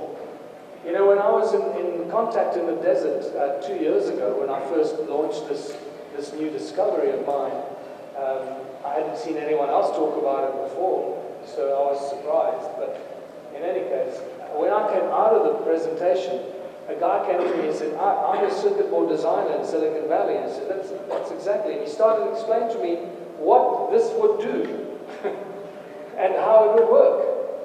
It was just amazing. And then here, you've got microprocessors on a gigantic scale. That's one of these, you know? So, and this here, the macroprocessors, this, I love this one. And look, these are coated with gold. Little vibrating antennae, just like these vibrating pillars over here. And the pyramids are the same. Giant resonant devices. I mean, look at this. I mean, there's three things there. There's three things here. It actually looks like a map on the pyramid. The Giza pyramid. It's ridiculous. So these are the rules of heaven and earth. These structures kept up this energy grid, or doing something else much more than we can imagine. And it seems that human sound was used as a source of this energy. That becomes even weirder, people. This is why you find amphitheaters, the most perfect acoustic structures. Do you know how acoustically incredible these structures are? If you've ever been to one of those, you can whisper on that stage and it amplifies. You can hear it clearly throughout the entire place. If you fill that place with 1,000 or 2,000 people and they make a bloody noise like people at a soccer game, do you know how much energy you're creating there? And that energy gets channeled into that circuit board, it activates a circuit board, and bingo. There's another circuit board, very badly destroyed. There's your amphitheater, there's your line of resonating pillars taking the sound to plug into the amphitheater there. There's another circuit board on top of the mountain. There's your amphitheater, it used to connect to it. Here's another one in Algeria. Here's the amphitheater right in the middle of the circuit board. and then I discovered that even Sacsayhuaman in Peru, same thing. These are not defensive walls. These are channels for creating a specific resonance out of the air and the wind moving through it that moves up to the top and activates the circuit board with a specific frequency that gets created by that shape. There you can see it better. That's why there are three lines there. So you've got two channels, resonant frequencies going. You see the cone facing the sky? The cone-shaped thing, and all the mosques driving here, from Bosnia to Slovenia, Croatia, coming in here. All the mosques have, on top of the pillars, have got these cones. And on top of the cone are these bubbles. Some of them have one bubble, some of them 2 or 3 bubbles, 4 bubbles, 5 bubbles. It's as if they're sending different pulses into the sky. It's like 3 bubbles go. This is a different frequency and it sends up into the sky. So these are all just constantly sending sound waves of human sounds. And especially places like this. This is filled with anxiety, fear, guilt, all these feelings and the energies that we create inside these so-called sacred places, these churches, which are just traps for our energy. And now we don't need to have obelisks and these Egyptian temples anymore because our cities have become these giant circuit boards. The city grids, that's why they're structured like city grids. Our buildings, they stick out like vibrating. Do you know how much vibration and energy comes out of those buildings with people inside them making a noise, phones ringing, people talking, running up and down, elevators going. I mean, it's vibrating all the time. We're constantly making so much bloody noise. We never stop making a noise. And then the one city grid is connected to another city grid with the channels, just like in South Africa, between the stone circles. You've got these channels that connect them. Well, these channels connect the city grids to each other. They never stop making a noise. So we continue being the supply of energy to something, holding up some sort of an energy grid around us. And now suddenly it makes sense. When you go watch the movie The Matrix again, when Orpheus holds up the battery and says, "We are the energy." I didn't understand it when I first saw that. Now it makes a whole different sense. Because you can start seeing how it all fits together. And how bloody stupid and ignorant we are. So, what have we learned from this? Because I started by saying, we must learn from this. So yes, see this as a positive thing. See this as we're coming into enlightenment. We're recognizing who we are. We're recognizing that we are enslaved on our own planet. It's not a bad thing. It's a good thing because now we know it. Now we know that we have to do something about it. Because we're over another 6,000 years of this, or 12,000 years of this, or however long it's been since this real manipulation of humanity began. But it's probably the last 12 or 14,000 years from the flood. See, the flood was the big dividing line when this manipulation really started. So we are not born free on our planet. If you think you're born free, you're still completely delusional. Wake up, smell your coffee, and do something about it. We cannot move around freely. Try and move across the border without a passport. Good luck to you. You've got 1,000 Syrians sitting on your doorstep here. Right? Good thing they need passports, right? Try and move around freely. It doesn't happen. We cannot live where we choose to. We have to follow rules and laws that have been made. How many of you signed an agreement at birth that you will obey the rules of the country that you were born into? How many of you signed an agreement at birth? Not a single one of us. And yet, those rules are imposed on us. What? That is called slavery. That's not freedom. Absolute slavery. Every single one of us is born into slavery, and money is the tool that controls the slavery. Until you digest this bit of information, you will continue missing the point, and you'll continue throwing yourself back into the slavery system until you delve with the concept of money, and that money is the tool of slavery. It's not about the money. It's about using the money as the tool. Those that control the money can print as much money as they want. They can print $1 trillion a day. It doesn't matter because the money doesn't exist. It's the control of the money that controls the people. And this is why Wolfgang Goethe, I nearly said Wolfgang nowadays, but it's not. This is why Wolfgang Goethe said that none are more enslaved than those who falsely believe they are free. And that makes most of us those who falsely believe they are free. And hopefully by the time you leave here, if you still had those notions, you will throw that out the window and realize that although we're enslaved, we now know this. We know we have to do something about it. But the best news I can give you today, we've already started doing something about it. We have a plan, and we're implementing that plan. And that's what makes it so exciting. That we know what we have to do to get our freedom back. And that's getting rid of the money. So, the invasion of the world started by the Europeans really around the 14th century, 15th century. The one common denominator they found when they invaded all the native populations of the world, they found they had no money and they had no jails. None of the native people around the world had jails. So what did they do? They gave them European books. They destroyed all their knowledge. They gave them all the European books and thinking, the Spaniards, the Portuguese, the British, all those. And they built churches. They gave them Bibles. And they gave them money. They built courts. They made rules. And they built jails. That's it. It's like a sequence of events. It's like a plan of action. Every new territory that you invade, okay, you sever the people from their ancestors and their ancestral knowledge. You separate them from their ancestral knowledge. This is how you create a species with amnesia. This is why today, 500 years later, we're all looking around going, what's going on? Because of what happened 500 years ago. That's when the true onslaught on humanity began. But I know that we're all Europeans, but we've got to recognize that these were the thugs, I call them the thugs from Europe that invaded the world, because that's all they were, under the leadership of the Pope and all those people that hide their crimes behind their veils. Today, 500 years later, our entire planet is one giant corporation, and they rule the world. Money has become the holy cow. You can attack the Jews, the Christians, the Muslims, the Hindus, the Buddhists, the Jainists. You can attack anyone, and you'll probably have some friends. But the moment you attack money, people go, what? And they start going into convulsions because they go into fear. And they go, well, what do you mean we've got to get rid of money? How are we going to buy things? It's just insane. People forget that it's not money that does anything. We do everything. People do things, money does nothing.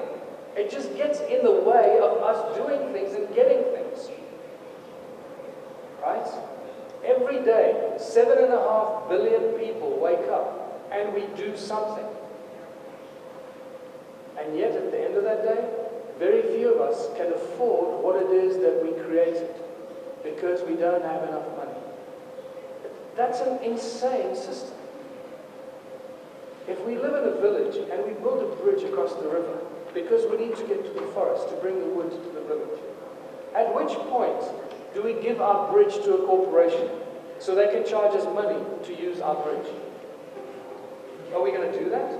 Of course not. And yet that's what we do every day. This is happening to us. Everything that we create or build or invent, the technology we invent is used by corporations against us. It's used by governments against us. It's not used for the benefit of humanity. So you can start seeing that the government is not your friend. The government is not your friend. Corporations are not a solution. We have to find a whole new system. I'm going to skip through this because you know this already. The Hollywood movies and blockbusters are full of this encoded messages, and they give us this information in a subliminal form to help us wake up, because they can't leave the rest of humanity behind, because they'll create too much of a separation between where the elites are and where humanity is, just completely in the dark. The Wizard of Oz is a great example. The Wizard of Oz. Oz is ounces of gold. The Wizard of the Gold. He who rules and controls the gold will rule the world. So, and that's how it goes. You know, there's Dorothy, she's the only human being, and her friends are all inhumane, and that's the Scarecrow. The Scarecrow is made of what? Of straw. The straw man. Your legal fiction, your persona, your birth certificate, your ID document. That's what the straw man represents. And he wanted, I think he wanted a heart because he wanted to be human. There's the Tin Man, T-I-N, tax identification number. And that's how it goes. There's the lion, the elite that is a coward. He roars when he's supported by everyone, but when he's alone, he becomes a coward and goes into hiding. And it's exactly what the elite are. Remember, it's the minority ruling the majority. A tiny, tiny, small amount of people who are roaring like the lion, pretending to be the Wizard of Oz. They control the money, they control the gold, and we are all scared of them. It's insane. What can we do about it? Find a brand new system. How many of you are happy with the way the world is going? Hands up.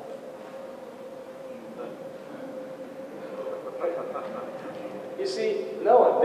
In 6 years of asking this question, there's 100% unhappiness. So let's do something about it. But that means moving into higher consciousness and embracing this concept of unity. Only out of unity can you find infinite diversity. We have to learn from the ancients, and the ancients in Africa have a word called Ubuntu, which means unity with community. I am who I am because we all are. And this is why we are now promoting this concept, this African ancient philosophy called Ubuntu, as a foundation and a platform for a new society, completely removed from the money-driven society we find ourselves in today. A lot of the information is written in the Ubuntu book. It is also available in Croatia, which is available outside by Draco, who is the publisher of the Ubuntu book in Croatian. Thank you, Draco, for doing that. Just very briefly, what is this word called contributionism?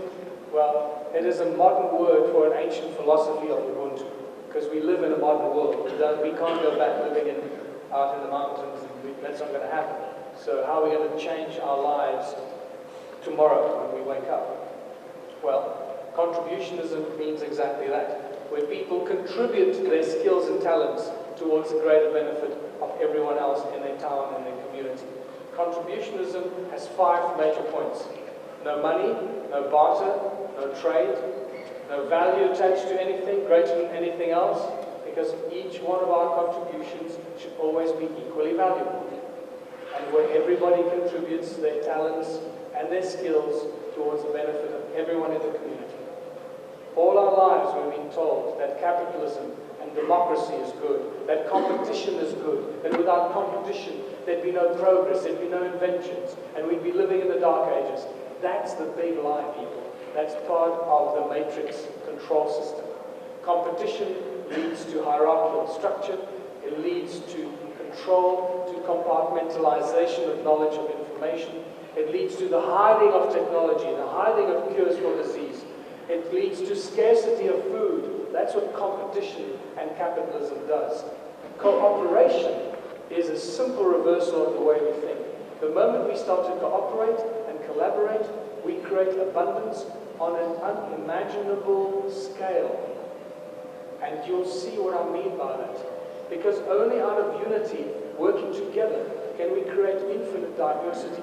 Think of your body. Trillions of cells in your body, not fighting each other, all working together for the benefit of your body. So think of your town or your village or your community as an extension of your body. Every single one of us has a critical role to perform. The heart doesn't, even if the cells become specialized, some of the cells become the heart cells, and some of the cells become the lung cells, and some become the skin cells. They're not competing against each other, they're still working together for the benefit of the whole community of cells. And that's really what this whole new system is all about. Mimicking nature, biomimicry, working together. When you wake up in the morning, you go for breakfast, and your daughter comes in, she has a glass of orange juice, and your son comes in. This is the model family. Husband, wife, daughter, son. And your son has some scrambled eggs, and your wife comes in and has some cheese, and blah, blah, blah. At which point do you turn to your daughter and say, oh, that orange juice is going to be $5. And son, what did you have? The Rice Krispies? Oh, okay, that's $2.50. And darling, what did you have? You don't do that, right? We share, we love, we share things. That's what we are. Even when you go to the pub and you meet a stranger in the pub, you invite them for a barbecue at your house. You don't charge them for the meat or the beer they drank. You invite them into your home. We share. We, by nature, we're loving, sharing individuals. But come Monday morning, we get in our cars, and everything changes. And we become little monsters. After the money, I've got to get to the office, got to go, time is money. And it's just, we just become. No wonder we got split personalities. No wonder we so unhappy. So it's all about brands, corporations, careers, jobs. Remember, jobs means slave. Every time a politician says we're going to create 1 million more jobs, means we're going to create 1 million more slaves. That's what this is all about. But I'm going to go through this quickly because we need to end up here. Origins of money comes from the Sumerian texts, very clearly tells us that the first priest kings were the first bankers. They were appointed by the gods, and they were given advanced knowledge and weaponry to control the people. They were also the first owners of the land, these first priest kings, and they created money. Money did not evolve out of thousands of years of barter and trade. They created clay tablets, like the first forms of negotiable instruments and bills of exchange. This is how far back the banking system goes. It's quite insane. So money was maliciously introduced as a tool of enslavement, and it did not evolve out of barter and trade. In fact, very recent archaeological discoveries conclude exactly that. The ancient cultures did not barter and trade. There's no evidence of bartering and trading in ancient cultures. Very, very ancient cultures. It's a very interesting new discovery. Kings owned all the land. They were the first bankers, and the temples were the first banks. Very important information. Remember that the banking families today, just a small number of them that run the world, they are the organized crime syndicate on this planet. They hold the planet in ransom. And they control everything. They make as much money as they want because it comes out of thin air. They even control our thoughts. That's how bad it's become. Remember, private banks. All banks are private banks. Today, there are no, really very few banks that operate differently unless you've got community banks. There's some exceptions, but that's not even necessary to mention. But all our central banks are private corporations that belong to these banking families that are controlled from the city of London and Basel, Switzerland. And they control the economic policies, they dictate the policy to our governments, and the most important thing is they create our future generations through the education system. This is where it becomes so critical and important. The education system has got nothing to do with teaching us skills for life, or ability to survive, or to work together. It's got nothing to do with that. Our education system is just a manipulation tool. It destroys our ability to think for ourselves. It's a place to hide knowledge and information. New discoveries are protected and hidden at universities and in laboratories. Who funds the research? The bankers fund the research. They fund the universities. They fund all the best technology. So remember that before you think that the education system is designed to actually serve our communities and our humanity. The main objective of our current education system is to create a future obedient labor force. You come out of school with a certificate, and that makes you entitled to go look for a job that pays you money. You can't make bread, you can't do anything, but you have a certificate, and now you're bloody entitled. And you want. I want a new car, I want a new house, I want a job, I want $1 million. That's it. So I now understand what Pink Floyd meant when they said, we don't need no education. When I first heard that, I wasn't quite sure. But those guys are way ahead of the pack, right? We don't need your mind control. We can teach our children much better than the education system today. So wherever I go, I tell the people the following. Take your children out of school now. Not tomorrow, not next week, not next year. Take them out of school now. Stop torturing your children, exposing them to that disgusting torture camp called a school. You can teach your children much better than any education system can today. If you don't believe that, you're undermining yourself. So take your children out of school.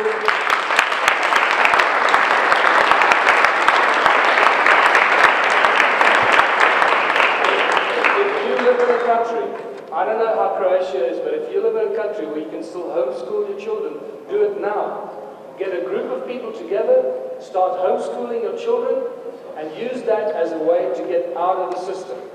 We can do that in South Africa, in the USA, Australia, UK, many countries can still homeschool their kids. And if you can't, find a loophole in the system. Don't stay imprisoned in that, or your children will become like you 20 years from now. Our countries are corporations, you know this is not news, just to show you, there's the Anglo-American, Lehman Brothers, and there's Republic of South Africa. And all our countries are corporations. There's more examples of corporations. Cities, provinces, states, everything is a corporation. This is how we've been completely bamboozled by these monsters we call our leaders. So what do people need?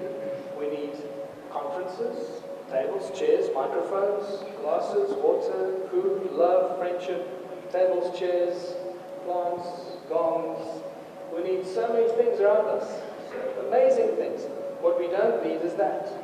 Money does not make the world go round. We make the world go round. Money does nothing. People do everything. We grow the food. We create the technology. We solve the mathematical equations. Every day, 7.5 billion people create so much, and yet we have no access to what we create. This is what we need to change. I'm not going to take you through this magic book. I'm going to finish. I'm sure I'm going to finish mine. What's the time now?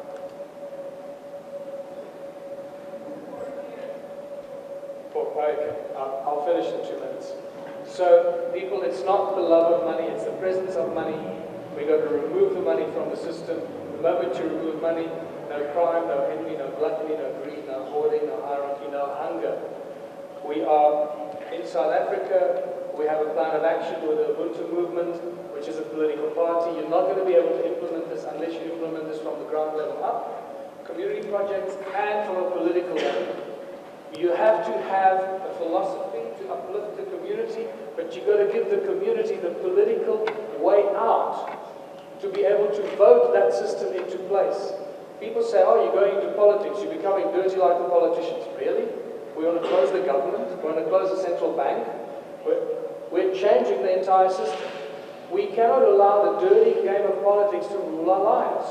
By sitting on the fence is not going to solve the problem. The problem is not going to go away. We have to change the political field to serve us, to become a respectable, honorable part of human society that serves the people. That's what we have to do to politics. We can't allow it to rule and ruin our lives. And this is what we're doing with the Ubuntu movement and the Ubuntu Party. It is now alive and well in 2 countries, in Australia very soon, in Canada already registered as well. Before you know, we have a political movement of higher consciousness that is going to break down the walls of separation and division and bring this abundance to every single one of us. We have a very simple plan. We have an election coming up next year in South Africa, where we're going to plan to transform small towns into these places of abundance. Our aim is to go, I'm going to just go through this very quickly. I'm not going to read the manifesto to you. But our plan on the national level was to create a people's bank, which will issue money tax-free and interest-free for the people, which you can do in a small country very, very quickly. But on a local level, we can't change the central bank, but we can give our town free electricity. We can supply and provide our own electricity. And that's really our plan of action for next year in South Africa. And that's what we want everyone around the world that follows the Ubuntu philosophy to support us in this. If we can win one little town, that's the first domino to fall. There's no turning back, and I hope you understand why I say this. The moment you have an Ubuntu contribution as a philosophy in one tiny little town, or in one little municipality, the moment we have that, it creates a domino effect right around you. In our country, across the borders, and thousands of towns around the world will take the same rule. Our whole plan is free electricity, that's our promise for next year's election, and that electricity becomes a tool of unification. Everybody contributes 3 hours a week towards one of the community projects. What does that do? That turns our town into a powerful labor force. In return, people get free electricity, they get free food, whatever it is we create in our community projects, we get for free because you've contributed your 3 hours a week. What that means is that you don't have to have a change of life. You can keep your job. You can still work for the bank if you want to. All you have to do is contribute 3 hours a week to one of the community projects. And you see how this abundance grows. It is spectacular. We create 3 times as much as what we need, so we can make the excess available to our neighboring communities and force them to get out of the capitalistic model. Why? Because we can. Because we've chosen to do so. That's how simple it is. So the benefit is free electricity, free food, free milk, bread, cheese, whatever, everything we create. And that also brings in a whole new education system. Each one of these community projects suddenly becomes a place of education. Within 2 or 3 years, every one of us in our town will know how to bake bread, how to grow food, how to create an electricity device, how to build a bridge, how to build a rocket, how to weave, how to sew, how to make shoes. Everyone will have these skills because you've been doing it as part of your 3 hours a week. A very exciting time ahead. So, what I'm going to do is end here and say, what can you do right now from this perspective? What you can do is go out there and tell everyone. Share this knowledge and information with people. Don't be afraid of your knowledge. Make sure that you get to learn more about this. Learn as much as you can. If it resonates in your heart, if it doesn't, leave it alone. But every one of us has our own moment of awakening. When this moment comes, when you can no longer shut up and you want to start telling people. It happens to every one of us. So share that information. Get a copy of the Ubuntu book. It's a lot easier to give that to somebody to read than to try to explain this to people.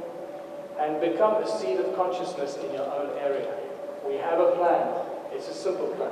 And the South African elections, 2016, could and will be the point of departure if I have anything to do with it.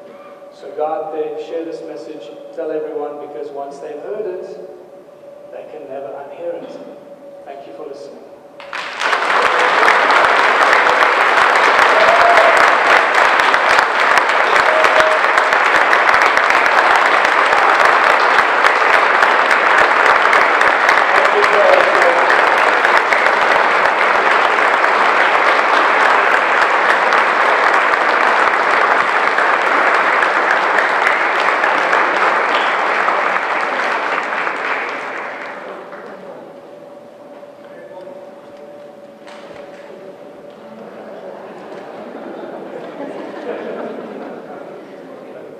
Questions?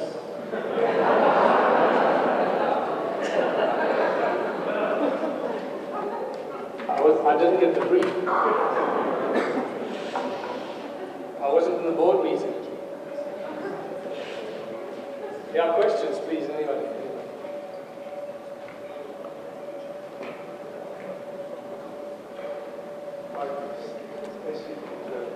Your mind.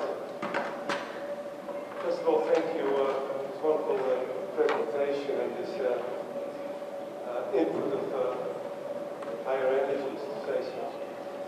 I have many questions to ask, I don't know where to begin. But the first one is related to your research work. Yes. And also integrated into the second part of your work, related to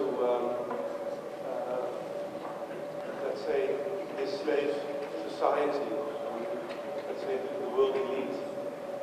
I've realized that the work you did gave a lot of insight. A lot of the things you found has also been used, and also the previous work of Valerie there shows that all the love instruments has been misused.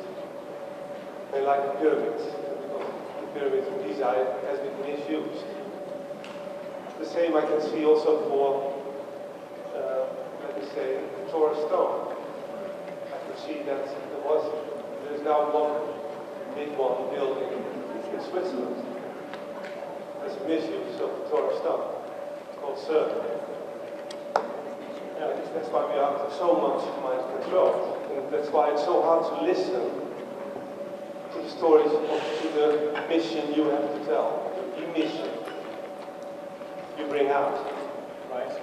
And that's something I very much realize. And what I very much like to hear from you is that you are so confident in your story, in the last part. You say, well, we do have free energy. And I know that energy is not for free, even if it is for free. How do you solve it? Of course it's free. Yeah, of course energy is free. Yeah. What do you mean energy is not free? Once we've built it, once we've created the machine, that we put it in the river or it's standing there, it's giving us energy, it's free energy, we don't have to pay for it. When I say free energy, it means we don't have to pay some dumb schmuck for the energy that's supplying it to us and charging us for it. So it's free energy. We don't have to pay for it. We still have to build the machines and build the devices and then they run perpetually, or it's a hydro turbine, we still have to service it. But remember, what you... I'm not referring to money. No payment at all. Yeah. But it's still not free. So I don't understand the question then. So.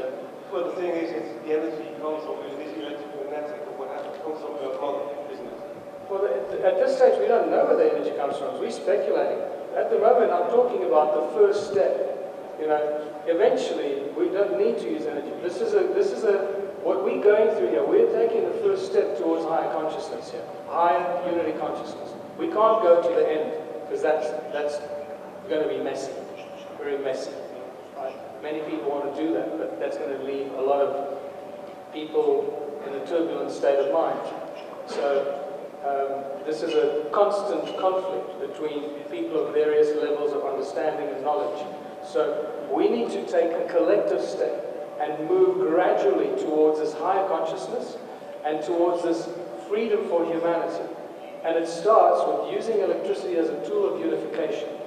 And there's a very specific reason why we have not achieved a free energy device for every home. Remember, I do these Ubuntu workshops, and the Ubuntu workshops go through in great detail into every one of these areas. So by the time people leave at the end of a full-day workshop, they have a very clear understanding of the plan of action, the philosophy, and they're filled with joy because they know it is so simple.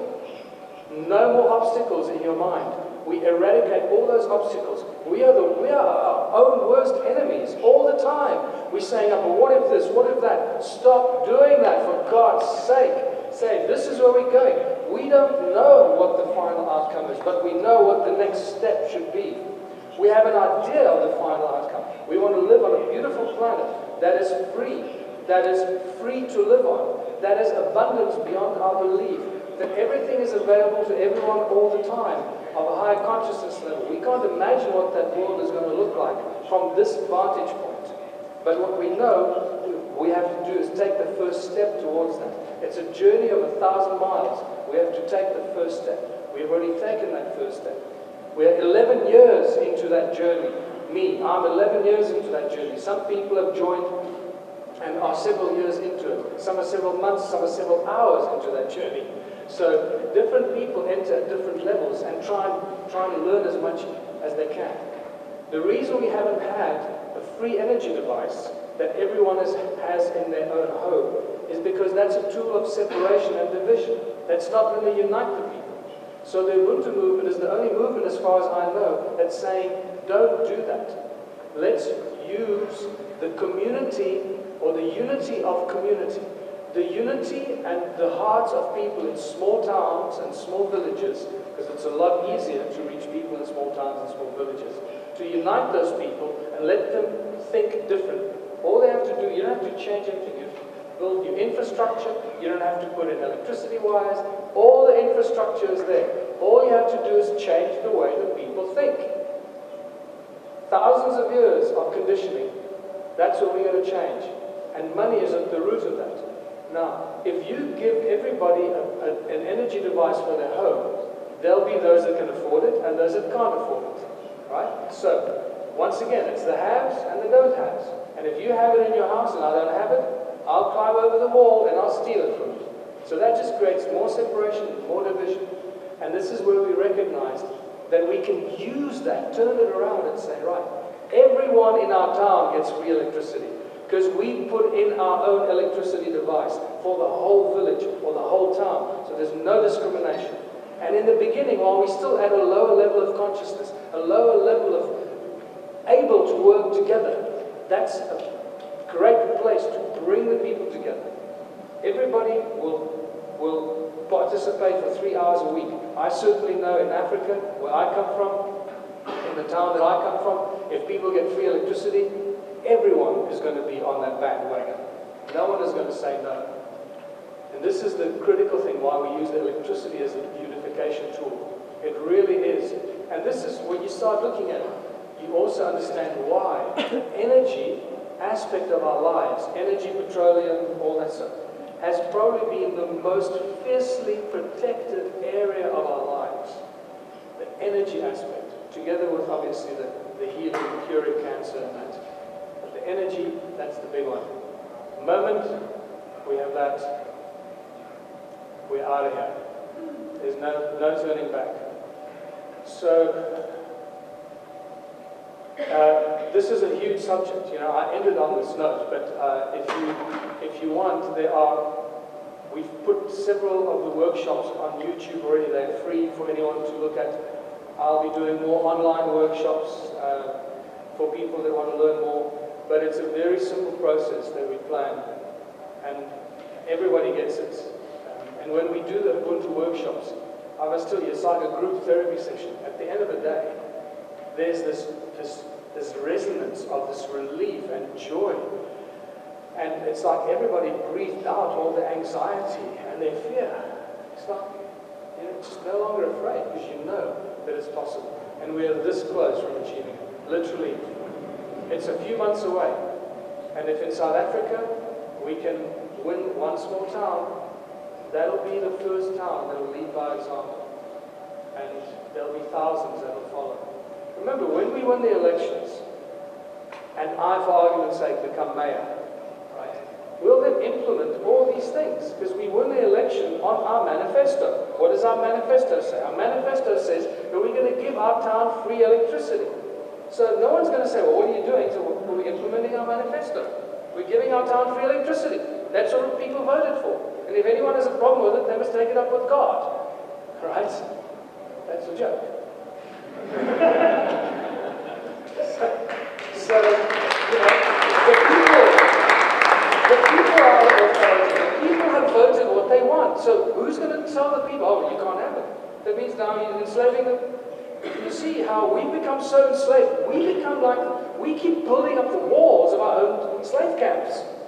We keep telling ourselves, well, we can't do that. Really? Well, we just voted for this. And this is often what comes up. People say, well, how are you going to put in your free electricity device? Because we can. We got the engineers that know how to do it. We got the technology. We'll put it in. And we'll simply go to the current electricity supplier. We'll unplug them. Like this, it takes about 10 seconds. We'll plug ourselves in. That's how it works. Any more questions? Are you going to ask anyone for permission for this? No. The people have spoken. They want their electricity. We're going to give the people their electricity. This is how we're going to start thinking. See the solutions. Know how you're going to do it. And if anybody stands in your way, do you have any idea what will happen in South Africa and how that will spread? When we win one town, one municipality, which is normally 4 or 5 towns, one municipality, and we start implementing this free electricity, how long do you think it will take for the rest of the towns in South Africa to know that we're implementing free electricity? How many hours or days do you think it's going to take? 48 hours max. Every single living South African will know that we're implementing free electricity.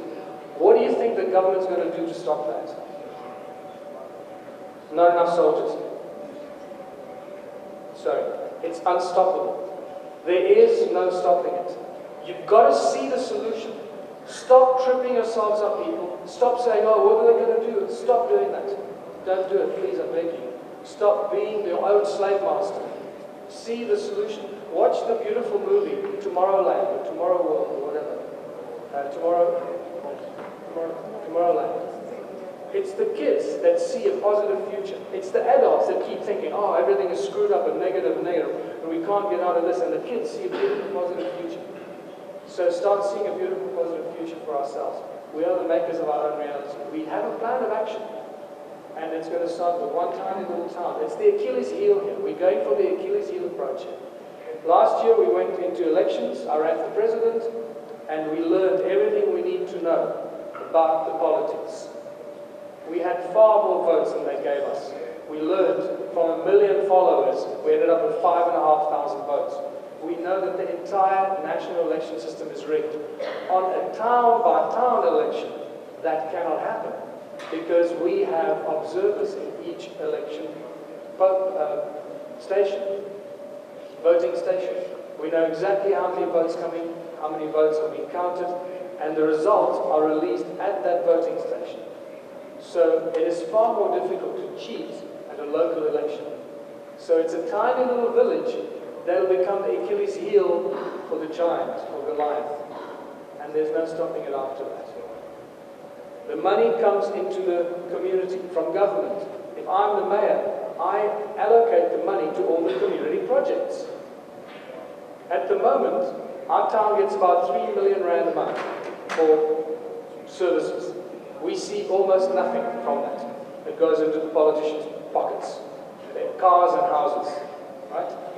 If we implement that 3 million rand into the community projects, we can start pretty much all the community. We have a list of 24 community projects. Just one of those projects, our fish farm. Our fish farm can generate about 10 million rand per month. It's about $1 million a month. Okay? At the moment, we're getting 3 million rand a month from government. One community project will generate more than 3 times as much as what our town is getting from our government. Can you see what they will do for our community, for our town? It's insane. So while we live in a world with money, it just brings in huge amounts of money into the town for the community. That's kept in a community trust fund, not by the government or the municipality. There's a lot more, obviously. The plan of action is far more detailed than what I'm sharing with you here. But it's simple. It's very, very simple. It also includes electing a council of elders, the most trusted people in our community that actually decide what to do for the community, not the politicians. So the moment I become mayor, I actually hand over my control to the Council of Elders, which are 13 of the most trusted people voted for by the people in my town to represent the community, not politicians or businessmen or anyone of that kind of background. So everything changes, and it just shows you how transparent it is. The moment, and just to very quickly show you, how do we deal with existing businesses or factories? Because as a collective, we're going to become a threat to a factory that makes, say, window frames, doors and windows. We have that in our town. All you have to do is invite those people to make their business or their factory a community project. What is the benefit? Free electricity, free labor, free components, free wood, because one of the community projects is wood supply. Free glue, because our scientists will be making glue better than any glue you can buy. And free electricity and no rates and taxes, because we're not going to charge our people rates and taxes. So this factory is now making all this stuff for free. And in return, they keep 1/3 of what we create, and the other 2/3 goes to the community for the community projects. So every business, every factory, every farmer, everyone we have approached with this says, when can we start? There's no even a debate about, yeah, what about this one? It's just like, wow, when can we start? So that's how ready we are. All the farmers around our town have already agreed to participate with us. We'll grow so much food. We'll create so much stuff. And if we don't have this, then we'll create a community project to make it. If we need bicycle spokes for bicycles, then we must create a community project that makes bicycle spokes. So it just keeps growing and growing.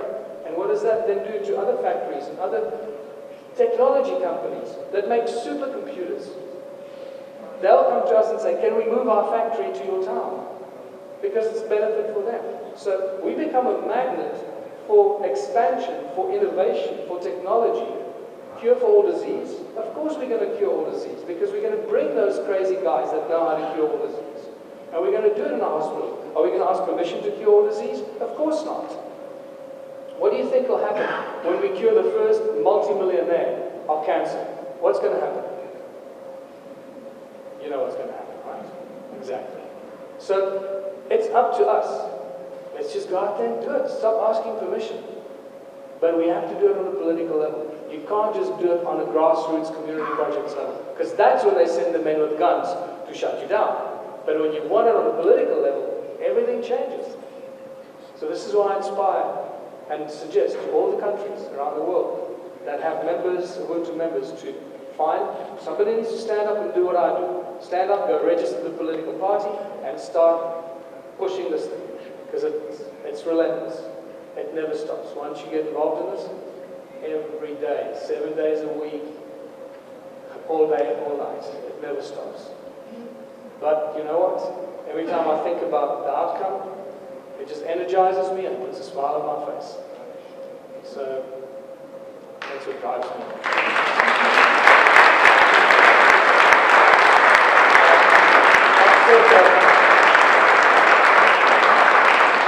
I didn't see any hands, so it was supposed to be a question and answer thing. But I realized that there was a lot of missing gaps, and I hope I'll fill in some of those missing gaps for you. But now I really have to go.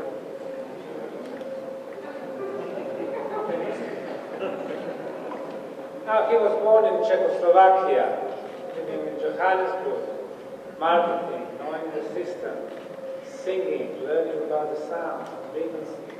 Now his hometown, waterfallen, Bachen, in South Africa, in Zagreb today, tomorrow Patia, next weekend we are in Munich, after that Colorado, and then he's going home to prepare for the local election. The least thing we can wish for him is to become mayor and to start changing the world of Africa.